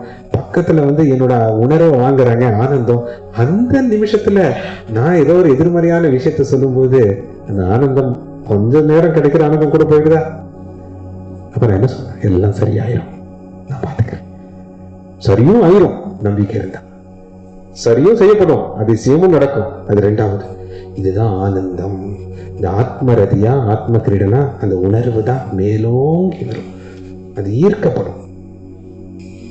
இதுக்கு ஒவ்வொருத்தரும் அந்த ஆத்ம கிரீடனா ஆத்மரதியா மாறுறதுக்கு இலாதினி சக்தி ரொம்ப முக்கியம். அதுதான் ஆனந்த தாயினி, ஆனந்தத்தை கொடுக்கக்கூடிய சக்தி. அந்த சக்தியை நீங்க ஒவ்வொருத்தரும் வாங்கணும். கண்டிப்பா உங்களுக்கே தெரியும் சில விஷயம்லாம். நான் தான் சொன்ன மாதிரி மாயையோட வேலை என்ன, உங்களுக்கு கொஞ்சம் துன்பத்தை கொடுத்து, நீங்க ரொம்ப துன்பம் நினைச்சீங்கன்னா அது உங்களோட மனநிலை. துன்பத்தை கொடுத்து நிரந்தரமான பேரின்பத்தை கொடுக்கறதுக்காக தான் அது நிலை. கொஞ்சம் சிற்றின்பத்தை கொடுத்தீங்கன்னா பேரின்பத்தை நீங்க ருசிக்கணும்னு நினைக்க மாட்டீங்க, சிற்றின்பத்திலேயே இருப்பீங்க. ஆண்டாள் சொல்ற, நாராயணனே நமக்கு பறை தருவான். நாராயணனை விட பெரிய கிஃப்ட் எதுவுமே இல்லை. ஆனா நாராயணன் கிட்ட நம்ம கிஃப்ட் கேட்கிறோம், என்ன வேணும், பெருமாளே அது கொடுங்க, பெருமாளே இது கொடுங்க, அது கொடுங்க. பெருமாளே நீங்க தான் எனக்கு வேணும்னு கேட்கறத விட பெரிய கிஃப்ட் தெரியும். அதுதான் ஆண்டாள் சொல்றேன். நாளைக்கு ஆண்டாளை பார்ப்பீங்க, நல்லா பாருங்க. ஆண்டாள் மாதிரி, ஆண்டாள் எப்படி பெருமாளை மட்டும் கேட்கலாம், அந்த மாதிரி இருக்கணும், கேட்கணும். அதுதான் நான் எதிர்பார்க்கிறேன். கடவுள்கிட்ட கடவுளை மட்டும் கேட்கக்கூடிய உணர்வு. ஏன்னா கடவுளை கேட்கணும்னா கடவுள் இந்த எதுக்காக படைச்சாரு சத்து புரிஞ்சிடும், சித்தும் புரிஞ்சிடும். அப்போ ஆனந்தம் கேட்காமலே வந்துடும். விஸ்வரூப தர்ஷன யோகத்துல 11வது அத்தியாயத்துல 55வது ஸ்லோகத்துல ஒரு ஸ்லோகம் இருக்கு. மத் கர்மகிருன் மத் பரமோ மத் பக்தஹ சங்கவர்ஜிதஹ நிரோவே சர்வபூதேஷு நிர்வேர சர்வபூதேஷு யாசா மம இதி பாண்டவா. மத் கர்மகிருண மத் பரமோ மத் பக்தஹ அப்படின்னா கிருஷ்ணா விஸ்வரூப தரிசன யோகத்துல 11வது அத்தியாயத்துல அருமையா இருக்கிறார். எந்த ஒரு ஆத்மா தன் செயல் எல்லாத்தையும் செய்யறது எல்லாமே எனக்கு சமர்ப்பணம் பண்றாங்க, எந்த வேலை செஞ்சாலும் சரி, வீட்டு வேலை செஞ்சாலும் சரி, கோயில் அர்ச்சகரா இருந்தாலும் சரி, விவசாயியா இருந்தாலும் சரி, வியாபாரியா இருந்தாலும் சரி, எந்த டியூட்டி பண்ணாலும் சரி, எல்லாமே சமர்ப்பணம் பண்றாங்களோ ஒவ்வொரு செயலையும். வெறும் டியூட்டி மட்டும் இல்லை, செயல். பல்லு விளக்குறேன், கடவுள் கொடுத்த பல்ல விளக்குறேன். குளிக்கிறேன், கடவுள் கொடுத்த இந்த தேகத்தை அபிஷேகம் பண்றேன். கண்ணை துடைக்கிறேன், கடவுள திருஷ்டிய எல்லா இடத்துலயும் விஸ்வரூபத்தை திருஷ்டி மூலியமா இந்த தேவ சக்ஷு மூலியமா கொடுத்து அவரை அது நான் சுத்தம் பண்றேன் அப்படின்ற அந்த உணர்வுல யாரு முழு சமர்ப்பணத்தோட எல்லா வேலையும் எல்லா செயலையும் எனக்கு முழுமையான சமர்ப்பணம் பண்றாங்களோ இது முதல் நிலை. மத் பரமஹோ, இந்த நிலையில எதுவுமே நான் பண்ணல, நீதான் உயர்ந்தவன், நீதான் உயர்ந்தவன், நீங்க தான் பெருமைக்கு வாய்ந்தவர், நீங்க தான் எல்லாத்தையும் எல்லா இடத்துலயும் இருந்து நடத்தக்கூடியவர், நான் எதையும் செய்யல, நீங்க தான் எல்லாமே, யுவர் எவ்ரிதிங் ஐ எம் நத்திங்கிற பரமங்கிற அந்த சுப்ரீம், நீங்க தான் உயர்வான, உங்களை அடையிறது தான் என்னோட ஜென்ம லட்சியங்கிற அந்த மேலோங்க நிலையில அந்த மேல்நிலையில இருக்காங்களோ. மத் பக்தஹா, பக்தியில எல்லா சாதன ஆன்மீக பயிற்சியில மனசு பவித்திரம் பண்றதுக்கு அதை நித்தியமா அபியாசம் பண்ணிட்டு இருக்காங்களோ. சங்க வர்ஜிதா, அற்புதமான நிலை. இந்த உலக ரீதியான இப்படி பக்தியும் பண்ணுவோம், இது பெருமாள் எல்லாம் பண்ணலாம், ஆனா சிவா கிட்டையும் லிங்காபிஷேகம்லாம் பண்ணலாம். ஆனா இருந்தாலும் பொறாமை, இந்த பற்றுதல், அது பணம், பதவி, இந்த ஆசையும் இருக்கும். ரெண்டு இருக்கக்கூடாது, எல்லாம் ஒண்ணுதான் இருக்கும். ஒன்னா இங்கேயே ஃபுல் கான்சென்ட்ரேஷன், இல்லைன்னா ஒண்ணு அங்க இருந்தாலும் ஒரு நாள் இங்கதான் தள்ள போகுது மாயையால. இதோ ஒன்னு இடத்துல அந்த சங்க வர்ஜிதகா, சங்க வர்ஜிதகான அந்த பட்டுதல்ல இருந்து வெளியே வருது. பரம வைராக்கியத்தை கொடுக்கணும். பட்டுதல்னா இவங்க கிட்ட இந்த துத்சங்கம் சத்சங்கம் வாங்க, இது எல்லாம் சத்சங்கம். சத்தியத்தோடு இருந்தா சத்சங்கத்திலே தொழிற்சங்கத்திலே நிர்மோகத்திலே நிச்சலத்திலே ஜீவன முக்தி, ஜீவன முக்தி வரைக்கும் எடுத்துட்டு போகும் சத்சங்கம். படிப்படியா அந்த மனமாற்றத்தை கொடுக்கும். அந்த நிலையில இருக்காங்களோ சங்க வர்ஜிதக, சங்கத்தை துறந்து, அதாவது பற்றுதல் எல்லாம் துறந்து கடவுள் மேல பற்றுதல துறக்கிறதுன்னு எது எல்லாத்தையும் துறக்கிறதுன்னு இல்லை, எல்லாமே கடவுள் கொடுத்ததான்ற அந்த பற்றுதல் இருக்கு. இந்த வீட்டுல இருக்க கடவுள் கொடுத்த வீடு, காரு கடவுள் கொடுத்த காரு, உடம்பு கடவுள் கொடுத்த உடம்பு, அந்த பற்று. சாரி சுவாமி கொடுத்த சாரி, அடதோசை சுவாமி கொடுத்த அடதோசை, தோசையே சுவாமி அப்படின்ற அந்த பற்று. எதுவுமே என்னது இல்லைங்கிற அந்த உணர்வுல இருக்கிறது, அதான் பரம வைராக்கியம். அதுல இருக்கிறாங்களோ. நிருவேர், முக்கியமான நிலை, கடைசி நிலை. நிருவே சர்வபூதேஷு, நிருவேர சர்வபூதேஷு யாசாமன இது பாண்டவம். நிருவே என்ன தெரியுமா? வெறுப்பு இல்லாம இருக்கிறது, துவேஷம் இல்லாம இருக்கிறது. சர்வபூதேஷு, சர்வபூதேஷுங்கிறது ஒரு எறும்பை பார்த்தாலும் வெறுப்பு வரக்கூடாது, சக மனுஷரை பார்த்தாலும் வெறுப்பை தாண்டி எல்லாமேயும் அன்பு இருக்கணும். பக்தி உங்களுக்கு ஜாஸ்தி ஆயிட்டு இருக்குன்றதுக்கு ஒரே ஒரு உதாரணம் தான். நீங்க நல்ல காரியம் பண்ணலாம், நாம பாராயணம் பண்ணலாம், ஸ்ரீ சுத்தம், நாராயண சுத்தம், ருத்ரம் எல்லாமே படிக்கலாம். யாராவது மேல வெறுப்பு வந்துடுச்சுன்னா பக்தி குறைவாதான் இருக்கணும். அதுதான் அறிவு. அதுதான் கடைசி வரியா கிருஷ்ண பரமாத்மா வைக்கிறார். இருவே சர்வபூதேஷு யாசா மம இதி பாண்டவா. பாண்டவான்னு அர்ஜுனன் சொல்றான். யாசா மம இதி அப்படின்னு அர்த்தம், அவங்க சீக்கிரம் என்ன உணர்ந்துருவாங்க, என்ன அடைஞ்சிருவாங்க. கேட்டுக்கோ அர்ஜுனன். அந்த நிருவே சர்வபூதேஷு வரி இருக்குல்ல, அது எங்க வரும் தெரியுமா? விலாதினி சக்தி மூலியமா தான் வரும். அந்த சங்க வர்ஜிக்காக இருக்குல்ல, பக்தி யார் வேணாலும் பண்ணலாம், எல்லா சமர்ப்பண பாவத்துல கூட இருக்கலாம். அந்த அந்த எல்லாத்து மேல இருக்கக்கூடிய வெறுப்பு, அந்த எல்லாம் இதெல்லாம் என்னோடதுன்னு சொல்லி கொடுக்கக்கூடிய அந்த பற்றுதல், இந்த ரெண்டு விஷயமும் எல்லாத்து மேலேயும் அன்பு, அந்த பற்றுதல் இருந்து விலகி வர்றது, இந்த ரெண்டும் ஆனந்தம் கிடைக்க வரும்போது தான் அந்த ஏகத்துவ பாவத்துல தான் அது கிடைக்கப்படும். இங்கதான் இலாதிரி சக்தி. ஆனந்தத்துல இருக்கும்போது எதுவுமே என்னதில்லை, அதே சமயத்துல எல்லாம் என்னோட, இதெல்லாம் என்னோடதில்லை, எல்லாம் என்னோட. அதே சமயத்துல அந்த நிலையில யாரும் வெளியே வெறுப்பே வராது. திட்டுறாங்களா, அதுவும் நான் தான். என்ன புகழ்றாங்களா, அதுவும் நான் தான். வெறுக்கிறாங்களா, அதுவும் நான் தான். ஆனந்தத்துல இருக்கு, எல்லாத்தையும் நான் ரசிக்கிறேன். இந்த சிருஷ்டியோட படைப்பை, மாயையோட ஒவ்வொரு தன்மைய, சுபாவத்தை நான் ரசிக்கிறேன். இதுதான் இலாதரி சக்தி. அந்த நிலை, இங்கதான் ஆனந்தம். இந்த நிலைய அனுபவிக்க அப்ப எப்படி இருக்குன்னு நினைச்சு பாருங்க. அவ்வளவு சந்தோஷம் கிடைச்சாலும், இப்போ இது முக்தி நிலையில அவ்வளவு சந்தோஷம் கிடைச்சிருக்கு, திரும்பி கோயம்புத்தூர் போயிட்டீங்க, வீட்டுல திட்டுறாங்க, சந்தோஷம்லாம் போயிடும். அதுக்கப்புறம் இந்த முக்தி நிலையத்துல என்னென்ன கேட்டோம் எல்லாம் மறந்துடும். ஒரே ஒருத்தர் மேல தான் நம்ம துக்கத்தை படுத்தினா இருப்பாருங்க, வீட்டுல விட்டுறாரு, அவங்க மேல மட்டும் வெறுப்பு மட்டும் இருக்கும். அப்ப இருக்குன்னு நினைக்கிற எல்லாம் சிரிக்கிறாங்க. 100 பேர் நம்மளை பாராட்டி இருப்பாங்க, ஆனா ஒருத்தர் துக்கப்படுத்தினா, கேவலப்படுத்தினா, அவமானப்படுத்தினா அந்த வெறுப்பு இருந்துட்டு இருக்கும். இலாதினி சக்தி மேலோங்கும் போது அது இருக்காது. இலாதினி சக்தி மேலோங்கும் போது வெறுப்பு இருக்காது, அளப்பரியா அன்புதான் இருக்கும். வெறுப்பு இருக்காது, ஆனந்தம் மட்டும்தான் இருக்கும். பற்றுதல் இருக்காது, ஒரே நிலைதான் இருக்கும். அதான் இலாதினி சக்தி. ராதா அந்த உணர்வுல எல்லாமே கிருஷ்ணா. யார் என்ன காயப்படுத்த முடியும்? அப்படி காயப்படுத்தினாலும் எனக்கு பெரிய கிருஷ்ணா தான் காயப்படுத்துறான், வேற ஒரு வடிவத்துல. யமுனா நதிக்கரை புயல் வந்து என்ன தாக்குதா, யமுனா நதியிலையும் கிருஷ்ணதா இருக்கு. நான் மரத்துல கீழே உட்காந்துட்டு இருக்கேன், கிளை உடஞ்சி என் தலைமையில விழுகுதா, மரத்து கிளையும் கிருஷ்ணா தான். இப்படி உணர்த்துற அந்த நிலையில ராதா இருந்தாங்க. எல்லா இடத்துலையும் கிருஷ்ண பாவத்துல, அந்த மாதுரிய பாவத்துல கிருஷ்ணமயமா எல்லா இடத்துலையும் பார்த்தாங்க. இதுதான் ஆனந்தம். இதுதான் கிருஷ்ணாக்கு அந்த சக்தியை கொடுத்தது. இப்ப தெரியுதா கிருஷ்ணாக்கு சக்தியே ராதா தான். ஏன்னா எல்லா இடத்துலையும் கிருஷ்ணாவை பார்க்கக்கூடிய ராதா தான் கிருஷ்ணருக்கு அந்த சக்தி கொடுக்குறாங்க. இதுதான் இலாதினி சக்தி, அகலாதினி சக்தி, அளப்பரியா ஆனந்தத்தோட சக்தி, ஆனந்ததாயினி சக்தி. இலாதினி சக்திய எல்லாரும் கேட்டுற முடியாது. இலாதினி சக்தி எல்லாத்துக்கும் புரியவும் புரியாது. இலாதினி சக்தி அதை அனுபவிக்கும் போதுதான் ஒவ்வொரு உணர முடியும். இலாதினி சக்திய முக்தி நிலையத்தை விட பேசுற ஒரு புனிதமான இடம் வேற எதுவுமே இல்லைன்னு தான் நினைக்கிறேன். மறந்துடாதீங்க. ஏன்னா மாயையோட வேலை என்னன்னா மறக்க வைக்கிறது தான். நீங்க யாருன்னு மறந்துட்டீங்க, நினைவு ஊட்டிகிட்டே இருக்கேன். நீங்க மறக்காத வரைக்கும் நினைவு ஊட்டிகிட்டே இருப்பேன். அதுதான் ஒரு சச்சிதானந்த குருவோட, நீங்க யாரும் இல்லை, நீங்க எல்லாம் கடவுள், நீங்க எல்லாம் ஆத்மராமன், நீங்க ஆத்மரதியா ஆத்ம கிரீடனா நீங்க மாறணும். அந்த சக்தியும் உங்களுக்குள்ளே இருக்கு. முதல்ல ஆத்மராமன் உணர்ந்தா நீங்க அந்த நிலைக்கு வந்துருவீங்க.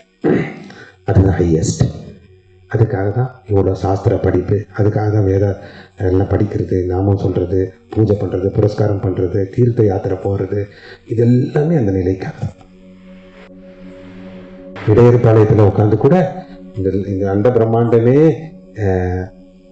எல்லா இடத்துலையும் இந்த உணர்வு தான் நீக்கமர நிறைஞ்சிருக்குன்னு இருக்கலாம், தப்பே கிடையாது. அந்த சக்தியும் உங்களுக்கு வழங்கப்பட்டிருக்கு. அந்த சக்தியை அதிகரிக்கிறது நம்பிக்கை மூலியம், அந்த நம்பிக்கை அதிகரிக்கிறது ஞானம் மூலியமா, அந்த ஞானத்தை அதிகரிக்கிறது குருவோட உபதேசத்தை கேட்கற முடியுமா? ரொம்ப சந்தோஷம். Very happy, very happy. பூர்ணாசா. ராதாகிருஷ்ணா வேற வேற இல்ல, ஒரே பரமாத்மாவோட 2 அங்கம். 2ஆ வந்து அந்த பிரிவுல எப்படி அந்த நினைப்பிலேயே இருந்து அந்த ஆனந்தத்தை பெற்றாங்க. இது எல்லாமே பிரிஞ்சு வந்தாச்சு பரமாத்மா கிட்ட. பரமாத்மா கிட்ட இல்ல, பரபிரம்ம கிட்ட இருந்து. பரமாத்மா உங்களுக்குள்ளதான் இருக்காரு, அது உங்களுக்கு தெரியாம இருக்கிறதே ஒரு பிரிவு. எனக்குள்ள பரமாத்மா இருக்காரா, இது தெரியாம இருக்கும் பாருங்க, அதே ஒரு பிரிவு, அதே செப்பரேஷன். தெரிஞ்சிட்டோன்னா இவ்வளவுதான் இருக்காரு. ராதா என்ன பண்ணுவாங்கன்னா, சூப்பரா இந்த லீலைக்கு பேரு விசேஷ லீலா. அப்படியே கிருஷ்ணர் அங்க இருப்பாரு. கிருஷ்ணர் போயிட்டாரு, அந்த தேகம் போயிடுச்சு. உருவம் இருக்கும்போது அந்த உருவத்தை மட்டும் பார்த்துட்டு இருந்தாங்க. அவரு அவதார லீலைக்காக கிளம்பி போயிட்டாரு, மதுராக்கு அதெல்லாம். எல்லா இடத்துலையும் கிருஷ்ணரை பார்த்தாங்க. இருக்கும் போதாவது ஒரு உருவம், அவர் போனதுக்கு அப்புறம் எல்லா உருவமும் கிருஷ்ணர் தான். இந்த நதி, மண், யமுனா நதிக்கரை, ஆடு, மாடு, மயில், முயல், அந்த வனம், இலை, பழம், காய் எல்லாத்துலேயும் கிருஷ்ணரை பார்த்தேன். அந்த உணர்வுலேயே இருந்தாங்க. அதனால கிருஷ்ணர் அவங்க மிஸ்ஸே பண்ணல. ஐயோ அவர் போயிட்டாரு, உருவத்தில் உணர்வுல எல்லா வடிவும் அவர் தான் அப்படின்னு பார்த்தேன். வடிவில் பார்த்து ஒரு தடவை என்ன பண்ணுவாங்க, அந்த மாலையை எடுத்து அப்படியே கிருஷ்ணர் முன்னாடி தோன்றுவார். அந்த நினைப்பிலே இருக்கும்போது கிருஷ்ணர் மேனிஃபெஸ்ட் ஆகுவார். அந்த உணர்வு அந்த கிருஷ்ணரை முன்னாடி வர வைக்கும். கிருஷ்ணா இங்கே துவாரகால இருப்பார், உணர்வு வர வைக்கும். அதை வர வைக்கும் போது அந்த மாலையை போடுறேன், அது சூக்ஷ்ம ரூபம், அது அப்படியே மாலையை போடுறேன்னு போயிட்டு அவங்களே போட்டு, நீ என்ன வெளியில இருக்க, இங்கதான் இருக்க, நானே எனக்கு போட்டுக்கிறேன் அப்படின்னு போடுவாங்க. இது விசேஷ லீலா. இது ராமகிருஷ்ண பரமஹம்சர் பண்ணாரு. அப்படியே காளி பூஜாரி தட்சிணேஸ்வரில் காளி அம்மா மாதாக்கு பூஜை பண்ணிட்டே இருப்பாரு. அப்படியே பேசிட்டே இருப்பாரு விக்கிரகத்தை பார்த்து. அம்மா முன்னாடி தோன்றுவாங்க, அப்படியே சாப்பாடு கொடுப்பாரு, நெய்வேதியம், சாப்பிடுமா. அப்படியே கொஞ்சம் பார்த்துட்டு அப்படியே பாவ சமாதிக்கு போயிட்டு அந்த அர்ச்ச ரூபத்திலேருந்து மாலையை கழட்டி இங்கே போட்டுருந்தார். இங்கே இருக்கிறவங்கலாம் ஐயோ என்னாச்சு, பைத்தியம் ஆயிடுச்சா இவருக்கு அப்படின்னு நேர சிலைக்கு போட்ட மூலஸ்தன் அவர் தான் பூஜாரி, அவர் தான் அர்ச்சகர், எடுத்து அவர் போட்டுப்பாரு. இங்கே தானே இருக்கீங்க அப்படின்னு பரமஹம்சர் அந்த ராதாகிருஷ்ண பாவத்தை காளிய மாதா அம்மாங்கிற ஸ்தானத்துலேயே அது பண்ணார். அந்த உணர்வு உங்கள்கிட்ட வரணும். பரமாத்மா இங்கே தான் இருக்கு, இங்கே மட்டும் இல்லை, எல்லாத்துக்குள்ளே இருக்காரு. அடுத்த நிலை எல்லாத்துக்குள்ளே இருக்கு. அந்த நிலை வந்தாட்டால எல்லா இடத்துலையும் இருக்காரு, எல்லா இடத்துலையும். அதுதான் ஆனந்ததாயி. ஆனந்ததாயினிய உங்களுக்குள்ள இருக்கக்கூடிய ராதா தான் உங்களுக்கு வழங்கணும். இப்போ உங்களுக்குள்ள ராதா இருக்காங்க, நீங்க நம்புறீங்களா? கொஞ்சம் தான் வருது, அப்ப நம்பலே அர்த்தம். உங்களுக்குள்ளேயே ராதா இருக்கு, உங்களுக்குள்ளேயே கிருஷ்ணா இருக்கு. அதுதான் ராதா கிருஷ்ண தத்துவம். ராதா தத்துவங்கிறது ராதா மூலியமா லீலாதினி சக்தியா, கிருஷ்ணா மூலியமா அந்த பிரேமத்தை அளப்பரிய அன்பை ஜாஸ்தி பண்ண ராதா அந்த ஆனந்தத்தை கொடுத்துருவாங்க. இதுதான் லீலாதினி சக்தியோட இன்னர் சிக்னிபிகன்ஸ், உள்ளர்த்தம். எல்லாத்துக்குள்ளேயும் ராதா கிருஷ்ணா இருக்காங்க.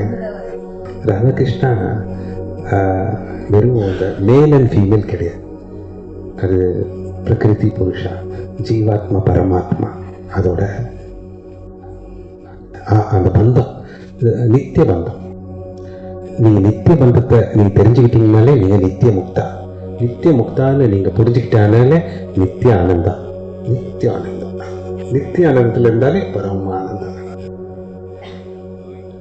கிருஷ்ணானா நீ சத்து, ராதானா சிதானந்தா, சச்சிதானந்தா. ராதாக்கு 100 வருஷ பிரிவை கிருஷ்ணா கொடுத்தார். 100 years ஆஃப் செப்பரேஷன். 100 வருஷம் ராதா கிருஷ்ண நினைப்பிலேயே இருந்தாங்க. ஆனா பிரிவுனா உடல் ரீதியான பிரிவு. எதுக்கு தெரியுமா? அந்த பிரிவுல இன்னும் அன்பு ஜாஸ்தியாகும். பக்கத்துல இருந்தா கூட இங்கதானே இருக்காரு பார்த்துக்கலாம். அதுக்கு தான் சொல்றாங்க, வீட்டுல யாராவது இருந்தா தெரியாது, எல்லாம் அப்படியே போயிட்டாங்கன்னு வைங்க, போட்டோவை பார்த்து அழுதுட்டே இருக்கணும். அது உலக ரீதியான பந்தம். நான் சொல்றது நித்திய பந்தம். பெருமாளுக்கும் தாயாருக்கும் உள்ள பந்தம், பிரகிருதிக்கும் புருஷருக்கும் உள்ள பந்தம். அந்த பந்தம் எப்படி இருந்திருக்கும்? கடைசி மொமெண்ட்ல என்ன சொன்னேன்? ஒன்னும் சொல்லல. காலில் விழுந்த கிருஷ்ணர் ராதா காலில் விழுந்தாரு. எல்லாம் இந்த கிருஷ்ணரோட பாதத்துக்காக ஏங்குறாங்க. இந்த கிருஷ்ணா உன் பாதத்துக்கு நான் என்னையே சமர்ப்பணம் பண்றேன். எதுக்கு? அந்த காத்திருப்பதற்காக. அந்த இலாதினி சக்தி, அந்த பிரிவினையும் இலாதினி சக்தியை எல்லாத்துக்கும் கொடுத்ததுனால, அந்த நினப்பிலேயே இருந்ததுனால, மாயையும் கடந்து. இதுக்கு அர்த்தம் என்னன்னா, கொஞ்ச காலத்துக்கு ஒரு வாரம் ஆச்சு, ஜன்மோத்சவம் முடிஞ்சு, பர்த்டே முடிஞ்சு, ஒரு அம்மா என்கிட்ட கேள்வி கேட்டாங்க. எப்பவுமே கடவுள் நினைப்புல இருந்தா கடவுள் கண்ட்ரோல்ல நம்ம இருக்கோமா, கட்டுப்பாடுல, இல்ல நம்ம கட்டுப்பாடுல கடவுள் இருக்காரு? பியூட்டிஃபுல் கேள்வி. இது கேட்டவுடனே எனக்கு ராதா கிருஷ்ணனோட அன்பு தான் ஞாபகம் வந்தது.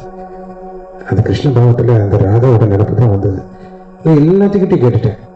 அங்க இருக்கிறவங்க அற்புதமான ஒரு கேள்வி. எல்லாத்துக்கும் உங்களுக்கு என்ன பதில் தோணுது சொல்லுங்க அப்படின்னு. எல்லாமே ஒரே பதில் தான் சொன்னாங்க. கடவுளோட நினைப்புலயே ஒரு ஆத்மா இருந்ததுன்னா அந்த ஆத்மா கடவுளோட கண்ட்ரோல்ல இருக்கு. அதுதான் எல்லாத்துக்கும் தோணும். நான் கடவுளோட கட்டுப்பாட்டுல தான் இருக்கேன், என் நினைப்புலயே இருக்கேன். ஆனா அது இல்லை. கடவுளோட வேலையே இன்னொரு சக்தி மாயையை கொடுத்து அவரோட நினைப்பிலே இருக்காம மாதிரி பண்றது தான். அவரோட நினைப்பிலிருந்து விடுபட்டுறதுக்கு தான் எல்லா வேலையும் பண்றாரு. அதையும் மீறி ஒரு ஆத்மா கடவுள் நினைப்பிலேயே இருக்குன்னா உண்மை சொல்லணும்னா கடவுள் அந்த அந்த ஜீவாத்மாக்கு, அந்த பக்தையா இருக்கட்டும், அந்த சிஷியாவா இருக்கட்டும், அது அவதாரமா இருக்கட்டும், அதுக்கு பரமாத்மாவே அடிமை. அதுதான் கிருஷ்ணா ராதாக்கு சொன்னார், நான் சதா பக்த சிந்தனாய நமக. ஏன்னா பக்தர் நினைப்பிலே இருப்பேன். என்னை கூப்பிட மாட்டாங்களா, என்ன யாராவது கேட்க மாட்டாங்களா, என்ன மட்டும் கேட்க மாட்டாங்க. இங்கதான் பாயிண்ட், என்ன மட்டும் கேட்க மாட்டாங்களா. என்கிட்ட என்னென்னமோ கேட்கறாங்க, என்ன மட்டும் கேட்க மாட்டாங்களான்னு கேட்டுட்டு பாரு. ஆனா அது என்கிட்ட ஏதாவது கேட்டாலும் கொடுக்குறாங்க, ஏன் நினைப்பிலே இருக்காங்களா, சரி அதையும் கொடுக்கலாம். ரெண்டாவது பக்த பராதீனாய நமக. பக்த பராதீனானா ஐயோ அன்புல, அரவணைப்புல, சமர்ப்பணத்துல, சரணாகதியில, பூர்ண அன்புல என்னை தோக்கடிக்க மாட்டாங்களான்னு கூட நான் ஏங்கிட்டு இருப்பேன். நான் தோத்து போயிடுவேன். இப்ப நீங்கள்லாம் இப்போ யூனிஃபார்ம் சாரி கட்டிட்டு வந்துட்டீங்கன்னா உங்ககிட்ட நான் தோத்துட்டேன். உங்க ஒற்றுமைக்காக, உங்க அன்புக்காக சுவாமி சொன்னார். அதுவும் மட்டும் இல்லாம நீங்க நாளைக்கு வேற கேட்குறீங்களே, ஐயோ நாங்க யூனிஃபார்ம் சாரி கட்டிட்டு வரலன்னா சுவாமி கோச்சி பாரோ, அதனால முன்னாடியே கோவிந்துக்கு ஒரு பெர்மிஷன் போட்டுட்டு நம்ம ஆண்டாள் கோயிலுக்கு ஏதோ சுடிதாரோ இல்லை சிம்பிளா ஏதோ சாரி. இது ஒரு அன்பு தானே. இந்த அன்புக்கு நான் தோத்துட்டேன். தோக்குறதுல ஒரு சந்தோஷம் இருக்கு தெரியுமா, அன்பு கிட்ட தோக்குறதுல. இன்னைக்கு தோக்குறது ஒரு கௌரவ குறைச்சலா நினைச்சிட்டு இருக்காங்க, அது ஈகோவா நினைச்சிட்டு இருக்காங்க, வரட்டு கௌரவா நினைச்சிட்டு இருக்காங்க, வெறுப்பான வன்மமா நினைச்சிட்டு இருக்காங்க. நான் எப்படி தோக்க முடியும் அவங்க கிட்ட?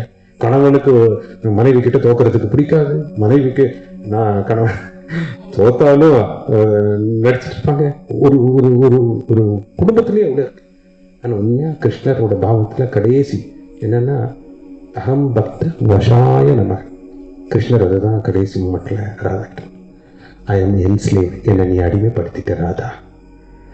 காலம் உள்ளவரை, சிருஷ்டி உள்ளவரை ராதா கிருஷ்ண பிரேமத்தை இந்த உலகம் பேசிட்டே இருக்கும்னு சொன்னார். எனக்கு நீ முன்னாடி வந்த பூலோகத்துக்கு, என் முன்னாடியே நீ போற, இருந்தாலும் 100 வருஷம் இந்த பிரிவு கொடுத்து கூட என் நினப்பிலேயே இருந்தேன். உலகம் இந்த ராதா கிருஷ்ணனோட அன்பை பேசிக்கிட்டே இருக்கும்.